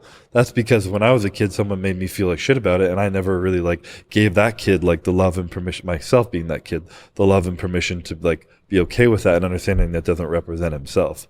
So I think just taking those moments and using them as an opportunity to go inside yourself and kind of like give your like younger self a little bit of love and compassion, who like didn't get it maybe when he was younger because he felt like alone. Yep. You know, to go back and try and heal those periods of your life rather than being angry at the other person, because I mean that's really all that is to it. Because if you're giving the power to the person, then you're just focusing on them and you're going to continuously live in that pain. It doesn't help you, and they don't give a fuck. They're just throwing shit at you. They don't care what they want you to react. It's hard to not have a chip on your shoulder because of that though, right? Like how have you managed to get rid of that, wanting to prove these people wrong? And you know, you've seen the ways that people who were mistreated or felt lonely when they were younger, that can become malignant, right, as they grow up. Have you is there something, does a chip appear on your shoulder every so often that you want to kind of? I was never like, there's two people who get affected by it in different ways, and I was never the one who got angry and like the chip on my shoulder. I kind of like felt shitty about myself. I felt embarrassed and like, yeah, you're right, I am fucking stupid. I do sound stupid when I talk. Like, I should just shut up and sit over here in the quiet. Like, I was more like, and it never led to aggression in me or like a chip on my shoulder. It was more of a like, you're right, you are kind of worthless, just go stand over there. So that was more of like, that's why when I say what I needed to work on was more empathy and compassion for myself and just like accepting my humanity, my imperfection, rather than like, I mean, it's all the same thing, but mine was more focused on like not shaming myself rather than like bringing down a level of aggression and anger. Tell you what I absolutely love about that is you saying I was made to feel shitty, lonely, sort of worthless at some point throughout childhood, and your answer to it isn't to lean into aggression and to push back against it, but to find empathy. Yeah. But to find empathy that you turn inward. Yeah. I think that's like just so noble. So I've told this story before, but I was doing a big podcast last year. And my strategy typically when I'm doing the big episodes is that I'll stay fasted. I end up being quicker mentally, and I didn't realize how long this episode was going to go on for. Yeah. Partway through, I went hypo. So I'm sat there, and my mind goes completely blank, like just fucking nothing. Yeah. I'm like, what's going on? And I'm sat opposite, just hearing something happen, like and I'm thinking to myself, why don't you have anything to say? Like, what's just? It was literally like someone shook the Etch-a-Sketch inside of my brain. It's like, fuck. There's nothing left. Like there's nothing for me to say. And then immediately this voice came up that said, you're not supposed to be here. You were never supposed to be here. Yeah. Everyone's laughing at you. Everyone thinks that you're stupid. You knew that this was a fluke. Everybody isn't interested in what you've got to say. This is your chance and you're blowing it. You're an idiot. Da, da, da. And I was like, whoa, where the fuck has that voice come from? Yeah. And I realized it was a voice that I remember from my childhood, but it was one that I thought I'd deprogrammed or whatever. But after, in times of really serious stress, I think old wounds and old habits and old traumas like reappear. Yeah. And that was really, really high pressure. Anyway, I ended up having some coffee, and this caffeine just ripped me out of it, and everything was fine. Yeah. The funniest thing was that if you actually listen back to the episode, you can't even tell. Like, there's just an autopilot voice that's moving while internally, and no one would know. Nobody in the Like entire you still world. were able to respond, and you don't even remember. I had a perfectly cogent conversation. Yeah, wow, that's That was impressive. well, yeah. You do anything long enough, and I guess you become competent at it. But yeah, my entire mind was saying, "You're a piece of shit. You're worthless. Everyone's laughing at you. You're stupid. You know that this was a fluke. You're not supposed to be here. You're never supposed to be here." Meanwhile, I'm having a conversation. And I was like, what the fuck? I could have said anything. But yeah, the issue with that is that it's not like the whole point is like when you felt that it isn't like. Then that becomes another problem. So you're beating yourself up, and then it's a problem that you're beating yourself up. Correct. It's just like a continuous loop of like this like battle you're having yourself. Yeah. But if you don't even think that you forgetting and beating yourself up is a problem, it's just part of like what happens in the human experience. Then there's nothing to fix, and it slowly just like shifts back to normal. Yeah, I think feeling shame about the things that you feel is really, really, really destructive. And I know that I felt this for a long time, that I should be more disciplined, I should be more competent, I should be more diligent. Every single mistake that I make, I stumble over this I'm supposed to not hit snooze on the morning, and I hit snooze, or I check my phone really quickly before I go for a walk on the morning, and that means that I'm fundamentally a piece of shit, or this means there's an awareness, there's like a alert radar, and I'm permanently looking for reasons to justify that I might be a piece of shit. Yeah. I'm just constantly seeking like a threat detector, but it's not, it's a shit detector. Yeah. And I'm permanently looking for reasons to justify it to myself. And that was for a long time. And this is, I'm such a massive fan of personal development and of personal growth and of people improving themselves. But as soon as you posit an ideal, you then begin to compare yourself to that ideal. Mm-hmm. And that creates a pain between where you are and where you want to be. Yeah.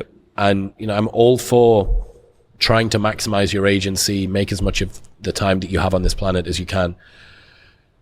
And balancing that desire to be better with acceptance, love, empathy for yourself, and the ability to just be grateful and present in the moment. Mm-hmm. Like, I think fundamentally for a lot of driven people, that's the battle. Yeah. I think those are the two things that they're fighting with, for that tension. And it's work. It's like constant work, and like I still have things that come up with me that are like similar to that. Like even in this conversation, honestly, when you ask me about my morning routine, I'm like, fucking Mr. Olympia, and you don't even have a morning routine? Like, what the fuck? You should be more structured in the morning. And then I was like, what the fuck? Like, you are Mr. Olympia and you don't have a morning routine, period. I don't need to fucking shame myself after that. I'm Mr. Olympia and I don't have a morning period. Yep. And I can just leave it at that. And I also just recently discovered this like battle in myself, which I kind of mentioned, of this expectation that was on me, which like I kind of labeled as C-Bum. Some people call me C-Bum. They don't know who I am. And then there's Christopher. Yes. There's like that 12-year-old Christopher who's just like, he's emotional, he's anxious, he's stressed out, but he's quiet, and he's just who he is. And then C-Bum is fucking confident, calm, cool, collected, can step on stage, grab a mic, give a motivational speech, crush Olympia, squat 600 pounds, he's like the dream. And then that person doesn't exist. But when people continuously call me C-Bum, treat me like that, look up to me like that, that's what builds this like disconnection in myself. And I need to continuously discover who Chris is, who Christopher is, go back who he was, who he is now, and like all these aspects of myself that are just me, and let that continuously shine through. But I think as like you adapted when you were young, I've adapted when we were young, we create this thing that fits better into society rather than just being ourselves, because we want to fit in, we want to succeed, we want to be the ideal that we hear. And there was this, I think it's Brene Brown, she talks about it. She's a vulnerability specialist. I'm sure you know who she is. She said this thing where is if you show up in a crowd and your goal is to fit in, then you're putting your self-worth on the line. But if you show up and your goal is just to be yourself, then you can't fail. And your self-worth is, at the end of the day, is if you just act like yourself, everybody can do that. And then you leave feeling good about yourself because you have control over that. But if you're showing up and you're just doing and being anything just to be fit into the crowd, and you don't fit in and you're not even being yourself, then who the fuck are you? You're worthless. So it's a lot easier to just show up and make the goal to be seen rather than to be accepted, because that's who you are and it's in your control. There's a problem as well that I found, especially in my 20s. So I was this sort of big name on campus club promoter for 15 years, right? And I run this massive events company, meet millions of people. I'm the guy that's really well known. I'm on the front door of nightclubs, et cetera, et cetera, et cetera. And I never felt love for the achievements that I had during that. And I think a big part was because I was playing a persona. And I came to believe this is an Aubrey Marcus thing. I know you're a fan of his as well. Yep. He says, the persona is incapable of receiving love. It can only receive praise. And the reason is that if you're not genuinely existentially connected from your heart to the things that you're doing, any praise that you get isn't going to actually impact you emotionally, because you're not emotionally connected. Yeah. You're cognitively connected. That ego over here can get the praise, but Correct. you're not really Yes. feeling So Sebum, congratulations, Sebum. You did Exactly. really well. Christopher, meanwhile, is still a worthless piece of shit from Yeah. 12 years. that little boy I locked in the closet is just back Precisely there correct. watching Sebum. Precisely correct. Yeah. And, you know, it goes back to the parable of the Mexican fisherman thing, or like, what are you optimizing for with regards to success? Do you want to make it to the end of your life with all of the public accolades that anybody could want, feeling completely unfulfilled internally And alone. and alone, Yep. lost? Or do you want to dial back what you do in the real world so that it actually matches up with who you are and move both of those people forward?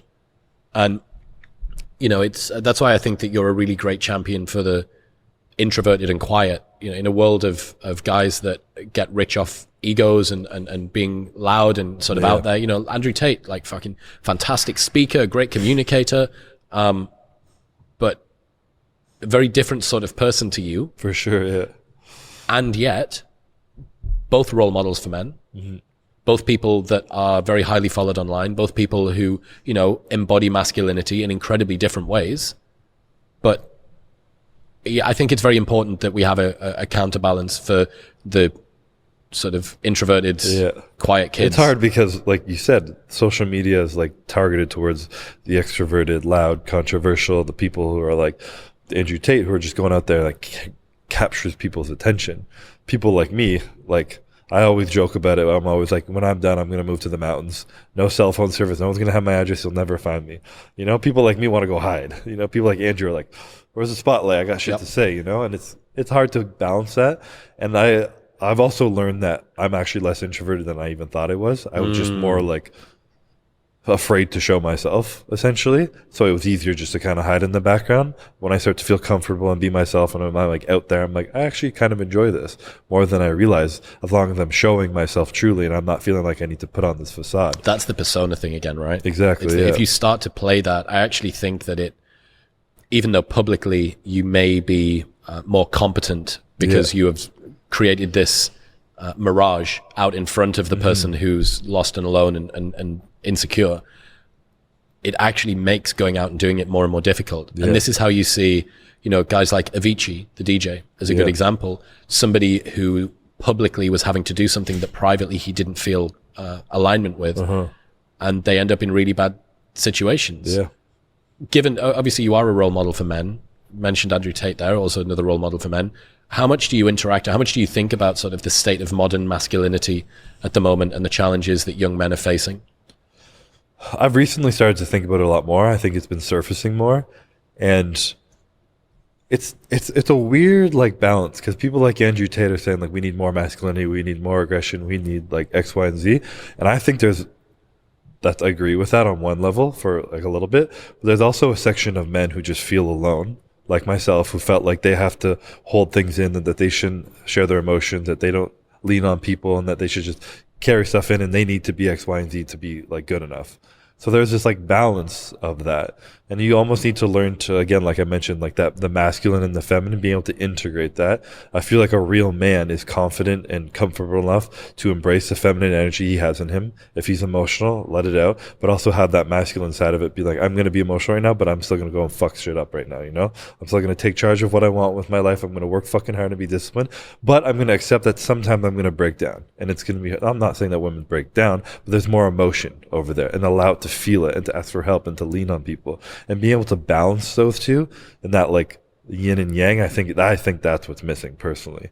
And I do, like, on one level, I do feel a sense of responsibility, because the fitness is a big world of men who are, I think, usually get into fitness on some level, maybe feeling lost, and they can feel a little bit safe. And I heard a lot of people be like, I can go in the gym and just forget about everything. I'm like, that's great. The gym's an amazing tool for that.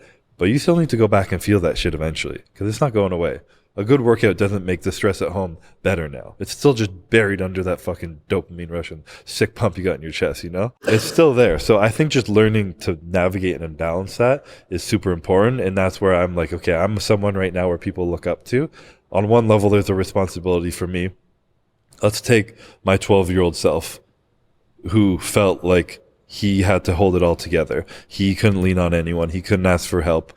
And I just remember this time I was in the hospital a few years ago, and I didn't tell my parents. I didn't want to tell them because I didn't want them to be stressed and anxious. And then they found out, and I was like, it's okay. Like, don't come. I'm totally fine. Like, they were out of town, or we live in different cities. And I'm like, don't even bother coming. I'll be out of here in no time. It's okay. And I thought about that, and I broke down crying again. And I was like, why didn't I ask for help? I felt so scared and alone. And just to have my mom sitting beside me, I'm a man, I'm 20 years old at the time, it would have felt better. But why am I so scared to ask for help? You know, like, why do you think you are scared to ask for help? Part of my childhood of just feeling like, I saw my dad who didn't really need help. My mom was busy. They were both super busy with work, and they gave me everything that they could, but they came from families who didn't know how to show them kind of love and support. And they came from, so there's all these generations of this pain who don't know how to express themselves. And then I think, honestly, my parents jumped about 10 generations worth of progress of who they are and how they showed me love and vulnerability as much as they could, but there's still stuff missing. And now I would like to jump a few generations as well and hopefully help my kids.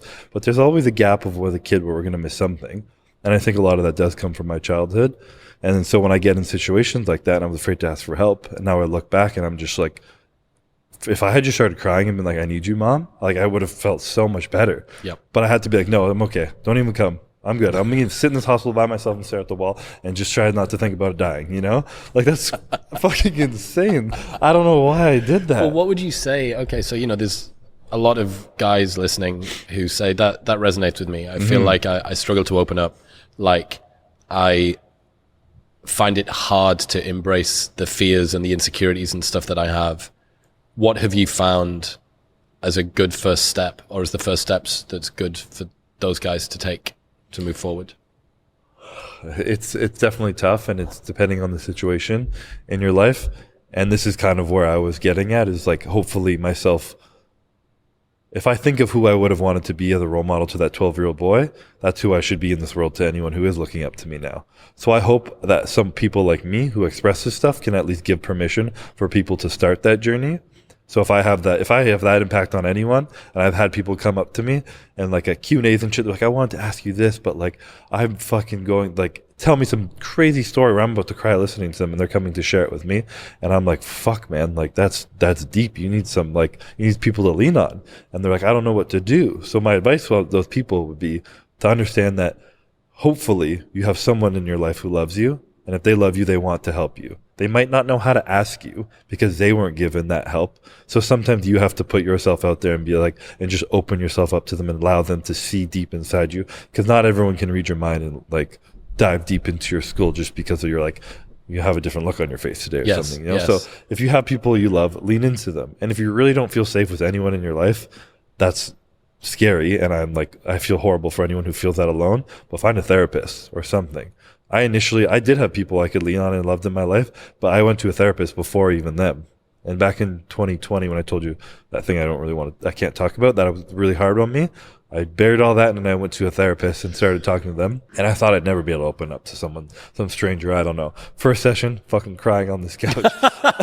And I was like, holy shit, there's a lot of stuff inside me right now. And so much of my journey for the last 5 years have been understanding how much stuff I've suppressed and didn't know what was there and allow it to come up. And the amount of how light my heart feels and how light my body feels when I kind of get some of that out, it just helped me so much. You can really tell that you feel more sort of aligned with it. I just feel good with myself overall. And I know, like I said earlier, I've got emotional just thinking about like the people I've had in my life.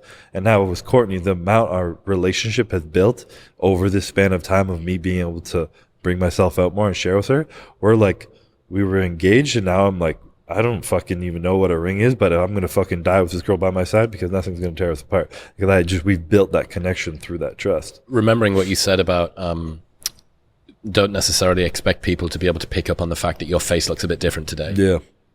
She had to ask you 4 times in the bathroom? Yeah, and I was lucky as hell that she's such a empath type of human. She's super emotional, and she was able to see me. But if not, who knows if I would have shared that with her. Yeah, either empath or unrelenting, perhaps. Like, Bit of both. They're going to keep on asking and keep on asking and Excuse keep on poking. Yeah. I really do think that this tension, we talked about this sort of tension between a desire for success and a feeling of being enough, between wanting to be strong and competent and also being able to integrate the emotions that you have.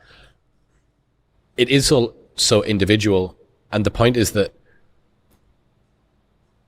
trying to take any philosophy, any one philosophy from someone and saying, I am going to take the Andrew Tate, or I'm going to take the Chris Bumstead, or I'm going to take the Chris Williamson approach to this sort of a thing, fundamentally doesn't work because the drivers that you have are completely different. Yeah. And I think that the only thing which really does scale is, okay, try and find out what's true in you. Try and find out how you actually feel about these things. I have a friend who's staying in Austin at the moment, a guy called George, and when anybody asks him about his childhood, and everyone's supposed to have got like shit from their childhood, he has nothing. He has absolutely nothing. Like, my childhood was fantastic.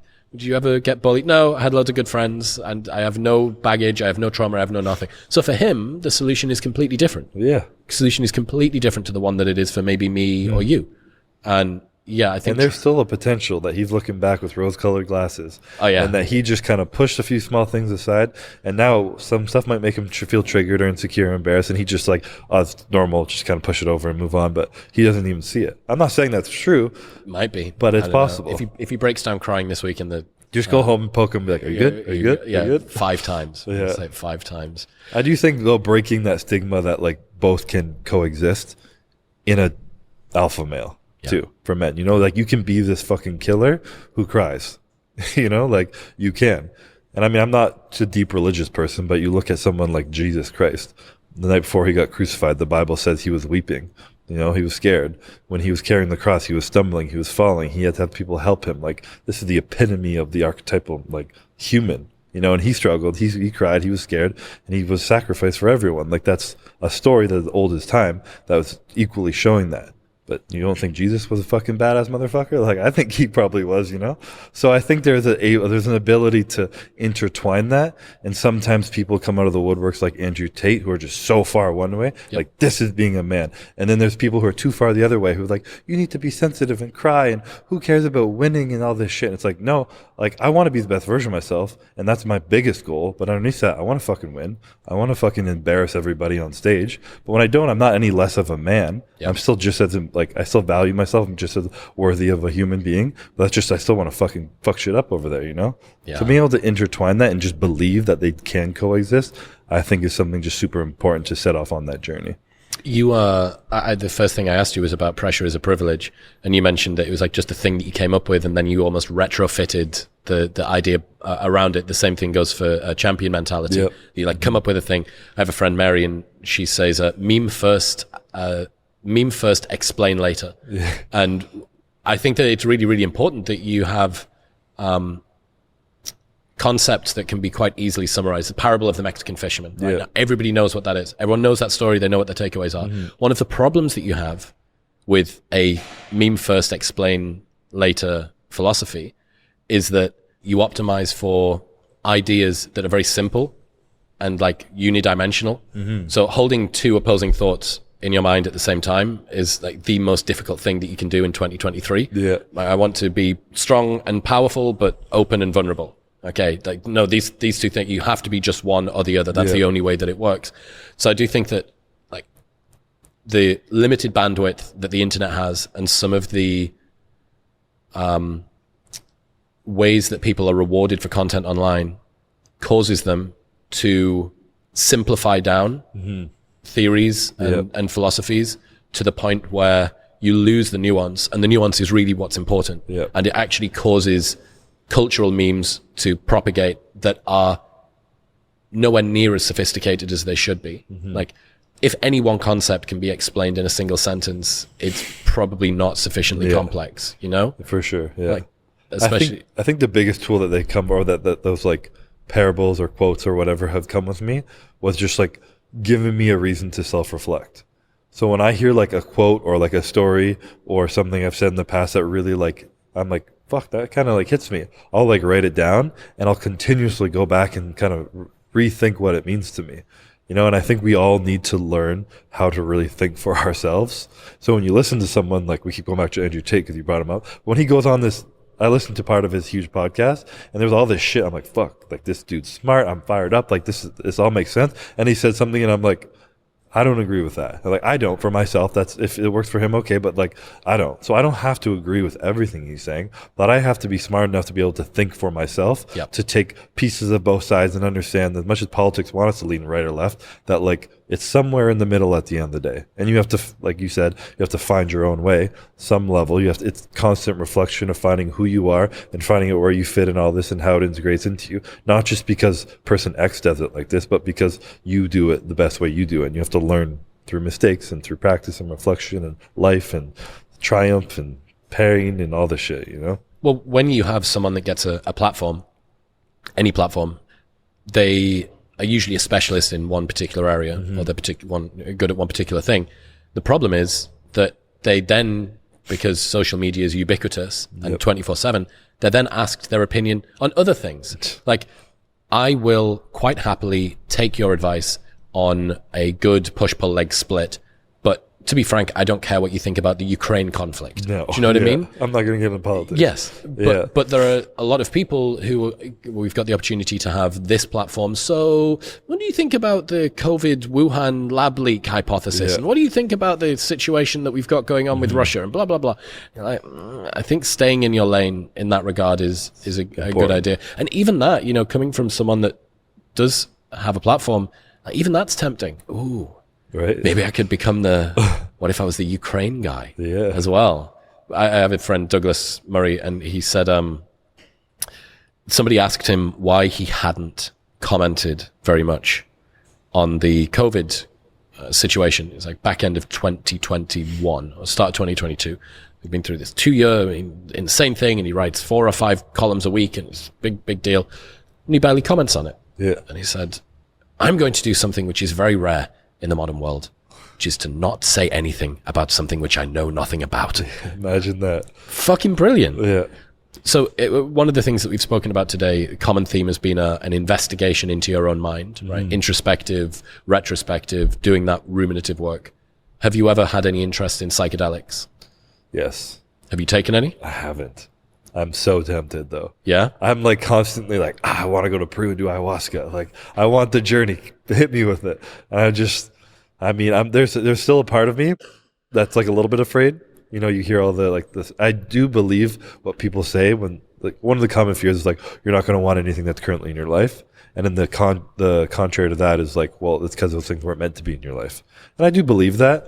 But I also love my life right now, and I don't really think I need that much of a change, and I'm slowly mentally growing and like becoming more true to myself and happy, and I don't really want to fuck with that. But the shroom side of things, I'm sure I'll dabble eventually. Yeah. I just haven't gotten there yet. Yeah. No, I How know about you? So mushrooms, yeah, but nothing. I haven't tried LSD. I haven't tried ayahuasca. I'm in Austin, which is the psychedelic capital of America. And a lot of people go down to Saltara, I think it's called. A lot of the guys fly down there. I want to say that that's maybe in Peru. It sounds fantastic. I mean, actually, the process doesn't sound that nice up until the point in which you're in it. But yeah, there's definitely fear, I think, and apprehension around, okay, what's this going to bring up? Yeah. You know, especially if you've done some work and you realize that there's depths to trauma. Yeah. And you think, wow, fuck, there is some stuff that came up that one time when I was on a podcast, and you go, okay, what if I think I've relieved all of the pressure that was tamping down that, and it's not. And fucking haven't even touched it. Yeah. Just And you tip of the iceberg. Yeah. It's scary. I mean, and that's part of the fear of even self-reflection. Yeah. It's a baby version of just like uncovering what's inside you that you've been suppressing forever. Like what's deep inside Chris. Yep. Either Chris, you know? So then it can all pour out and you have no idea what you're going to do. I saw you post about the difference between seeing a dream as a fantasy and seeing it as an objective, that you guys had been playing around with words and definitions and how important they were. Yeah. What is that difference? What's the difference between seeing a dream as a fantasy and a dream as an objective? I was kind of just reflecting on, I think a lot about language too. and I try and correct the way I say things, and like people call me out for it now on my YouTube, and it helps me a lot. And I just think there's a lot of power in words that reflects a lot, but it's not so much the word, but it's each individual's perception of that word. And it was just more of a thought, because we made this, I said this thing like dream with intent, and it was just like, what is a dream even like? Anyone could ask you a question and you're like, well, what's your definition of this word in that question? And it could be completely different. So if I say dream, somebody could be like, well, I'm fantasizing about this. But in their mind, they're like someone who works 9 to 5 and they're fantasizing of their dream job that they know they're never going to do because it's just a dream. And then there's the type of person who hears dream and it's like, well, it's synonymous with goal. It's just an objective I'm going to get. It's just my top line objective. And I think even just like starting something and being like, this is my dream, if that means that to you, great, but maybe you should switch that word to this is my goal. This is my objective. This is what I'm chasing after. So you're actually committing a plan of action to yourself rather than just some like fantasy that you have in your sleep. One of the best things I heard about this was a lot of people are worried about giving up what they have now for what is going to happen in future, especially it comes to do with work. Right? Mm-hmm. That you have a job, which is okay. It's not great, but it's not that bad. And you end up realizing, are you succeeding at a job that you hate? Yes. Imagine how well you would succeed at a job that you loved. Yeah. And it's crazy. It's crazy to think that, I think 85% of Americans say that they are either actively unengaged or not engaged with their work. It's only 15% of people that say I am actively engaged with my work. Yeah. So you have 85% of people that are basically ambivalent or like outright negative about the thing that they spend 40 hours a week doing. Yeah. And not everybody can just up sticks and decide to pivot and go and do different stuff. But that's the point, that everybody faces that same level of difficulty. Mm-hmm. And that when it becomes tough or you're uncertain or whatever, everybody else faces that as well. Yeah. So it's almost like when you're deep in a diet and your body is pushing you to try and eat more food, but you're stopping it from eating more food, yeah, that's not an enjoyable feeling, but it is the sign that progress is being made. Mm-hmm. And it's the same thing as when a lot of guys message me and ask about, I don't necessarily have the support system around me that I wish that I did to be able to do the things that I want to. I live in the northwest of England and, you know, I love reading philosophy or psychology and learning about human nature, but all of my friends are like rugby players and all they want to do is go out and drink every weekend. Yeah. And I used to be like that and maybe now I'm not. And I'm starting to feel discontinuity and discord and friction between me and the life that I used to live and the life that I live now and where I want to go. How can I deal with the fact that this is painful for me? And the answer is the fact that it is painful is the reason that it's working. Yeah. That if it wasn't you stepping out, everybody else that has to try and step out into this new life faces this same thing too. Mm-hmm. Every single person does. That's why most people don't do it. Yeah. Like this is what hard feels like. And this is why most people don't win. Mm-hmm. So continuing to push through and almost seeing that level of discomfort as a signal, it's like a way marker that's been planted in the ground. Yes, more this way. Mm-hmm. Because if it was all just super easy, well, how are you going to get anything different to what everybody else has got if you do the same thing that everybody else does? Yeah. And one of the best selectors for people not doing a thing is discomfort. So the route that has a lot of discomfort down it, usually on the other side of that, ends up with something which is valuable. Usually. If you know where your progress is going. Correct. Like to build on that, when you were talking about like the progress part, so it kills a lot of people is like, what are you progressing towards? People who sit in their jobs and they feel like there's no value, it's not contributing to themselves or the world, or really it's just there for a paycheck. And it feels like tough, like uncomfortable, though there's just, you know, you're just miserable with it. But at least your friend, if he's chasing after something that's like a dream of his or a passion that he's chasing towards and his progress and it's uncomfortable, at least at the end of that line, it's what he wants. Yep. You know, and that's leads to obvious, like a lot of people ask me, how do you stay so, like you mentioned discipline when you're at the point you want to eat and you're on a diet?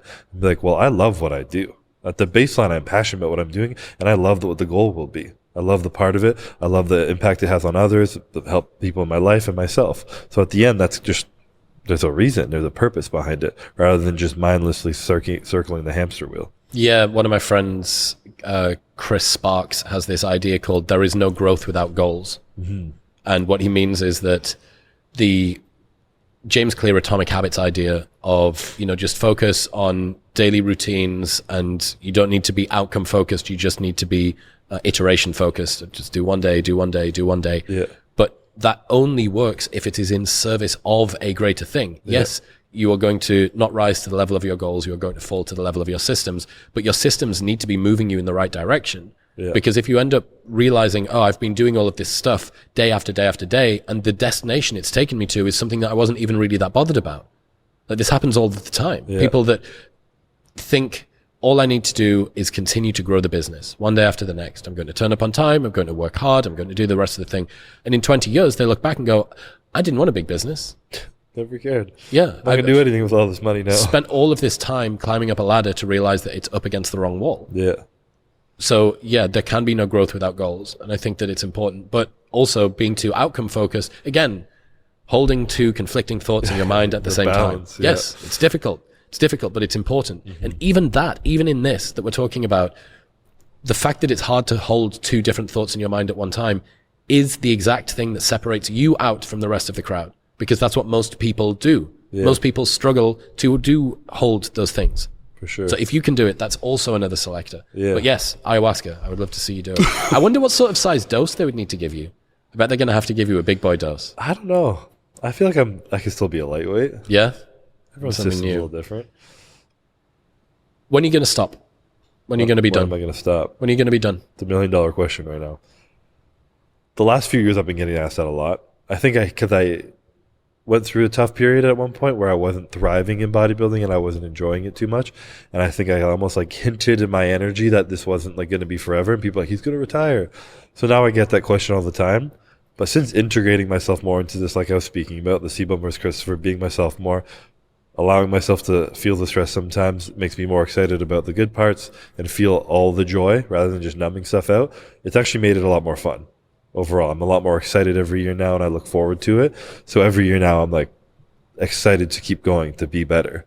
And I've always told myself, again, I tell myself these things, if I come to the point where I'm not excited, where I'm not like looking forward to like pushing myself and going past those limits again, and I'm like, oh, like fuck, like, and I have those days, but I mean consistent, like that's how I truly feel about it, then I need to pull out. Because I don't think without that like love and drive and passion that I'm going to be able to push my body to the limits of where I'm actually capable of being my best self. And I don't want to compete to win another title. I don't want to look worse and win a title. I want to know that I'm progressing and I'm like beating what I looked like last year, which how fucking miserable it was to get down to that body fat and to keep that muscle on me and to train like that and do all that. I want to know I can beat that this year. That's part of what excites me even more than the trophy does. So as soon as I lose that fire, I got to tell myself I'm tapping out and I'm ready for the next part of life. But I'm truly taking it year by year. And it sounds like a bit of a political answer, but I look to the next year and I'm like, if I finish this year and I'm like, fuck yeah, let's do it again, then I'll do it again. But if I'm like, nope, this isn't it for me, like over extended period of time, I truly in my heart, and I'm done, then I'm going to check out. But I can't predict the future. Again, my health comes into it. My health starts to deteriorate, then I'll be gone. But I've been functioning in a way where I know I have a lot set up post-career. You know, I've never identified myself as a bodybuilder. I don't really even like to like dress looking like I'm this fucking jacked bodybuilder in a tight white V-neck kind of thing. Yeah, you look tiny. I'm just like a skinny guy who walks through the street, you know? Small little, but like I don't identify myself as such. So when I'm done bodybuilding, it's not like, oh no, who am I now? This loss of self. No, it's just a chapter of my life. The book is closed. Let's open a new one. What's next? So just creating a structure right now and a self where there's no fear around leaving it. It'll be sad as fuck, and I will forever miss being this strong, this shredded, this big, the standing on stage, the feeling under the lights, hearing my name called. But there's a time and place for it. I'm enjoying it right now, and when it's gone, it'll just be time for the next thing. And then fatherhood. Yes. That's like my thing, and I still, like, if I'm lucky enough to have kids, it's like I put that little safety cynicism net on myself, because there's always a fear behind that. But I just truly think that I'm going to be the best dad ever, and my fiance will be the best mom ever, and I'm fucking looking forward to that. I'm like very excited to have kids, and like I hear a lot of people say that they're scared to bring their kids into this world because of the shape of where it's at and how like crazy things are now. But I'm like, no, like that's exciting. Like, I'm going to bring a badass kid and he's going to fucking own this shit, because I'll teach him how to navigate it, and I'll give him permission to do all the stuff that I've learned, and I'll teach him everything I've learned. And I'm really excited to like build that kind of family unit and hopefully pass on some knowledge I've learned over years and what my parents gave me and what I've expanded on that and put that into another human. Yeah, me too. I can't wait to be a dad. And the difference between our parents' generation and our generation and the next one, I really, really hope will be a big inflection point. Our parents did fantastic. Yeah. They did as well as they could. But the difference in the amount of information that's available, the self-growth, the personal work that you've been able to do, that I've been able to do, you know, you have the opportunity right now, if you're listening to this, to access the greatest thinkers on the planet 24/7 in real time for free directly into your ears. It is such an unbelievable privilege to be able to have that. It is fucking insane. You cannot like the way that you feel. You cannot like the texture of your own mind, the way that you experience the world. And you have the opportunity to be able to go out and learn the exact thing that you need to be able to improve that. Go away, work on it, come back, listen to the same person again. It's fucking insane. Yeah. It's absolutely ridiculous that we have the opportunity to do this. And it is such a huge opportunity. I asked David Goggins because David Goggins' father had been mistreated by his grandfather, Goggins' grandfather, and then his father mistreated David. And I asked David whether he almost saw it as part of his mission to be like a dam, to be a breakwater, a circuit breaker from all of this trauma, you know, that's getting passed down from generation to generation. And I think that a degree of awareness, you know, all of the challenges that young men are facing at the moment, where they wish that they'd been able to speak up more, integrate the feminine, learn to embody the masculine, whatever it might be. I really, really hope and think that in, 20 years time, when the next generation, like the millennial personal development bro generation kids are growing up, that they're actually going to be like, do you know what it was? I learned so much from my dad. Like he downloaded like every Jordan Peterson and Joe Rogan insight directly into my brain by the age of 10 years old. Can you imagine that generation? Yeah. I think it's really exciting. I feel like it would be like not everyone's taking advantage. Some people are just scrolling TikTok with this use of the internet. So it'll be like those people and then no one's down here and it'll be people like with an Audible subscription and people without an Audible subscription. Exactly. Yeah. Yeah. I do agree. I think it's called assortative mating in, like the evolutionary psychology literature, and, people that are alike mate and people that are alike mate, and that ends up with the personal growth people mate with the personal growth people, and the people that the TikTok people mate with the TikTok people, and you do end up with this almost diverging quality of insight, like perhaps. Polarizing growth. Which is not good. But on the flip side, like, what are you going to do? Like, you're reaching 20 million people across all of your socials. If you can't nudge culture, then nobody can. For sure. So, but yeah, man, I think the opportunity, and it really sounds like the work that you've done is almost preparing yourself to become a good dad in a way. I love the idea of most of the battles that you go through in your 20s being the thing that prepares you to be the father that you want to be in your 30s. Yeah. I really think that that's a very noble way of thinking about, and also it's not like you didn't get anything out of it either, but for sure, you also get this beautiful opportunity to pass on more insights to a child that were hard won by you. I think that's really, really cool. For sure, yeah. Why it's so important in your 20s to throw yourself into the fire, to take the risks. And if there's going to be a moment in your life where you're like, fuck it, I'm just going to go for it. And if I fail, I fail. Do it in your 20s, Take the risks, do the things that are uncomfortable, and kind of like navigate yourself through it. Because really putting yourself in those uncomfortable situations, like you said, that uncomfort equals growth. So you kind of got to do it. Fuck yeah. Chris Bumstead, ladies and gentlemen. Chris, let's bring this one home. I really appreciate you, man. Thank you for having me. Of course. Where should people go if they want to check out all of the shit that you're doing at the moment? I can just look up Chris Bumstead. I can find it. Rare name? By name, yeah. Relatively rare name. Rare. Dagwood Bumstead, famous from the old newspapers in the 70s or some shit. Okay. Dude, thank you so much for having me. I appreciate it. Yeah, no, I'm super grateful to be here. I've watched your podcast for a while, so it's an honor to be sitting in front of you in this intimidating interview, as people like to comment.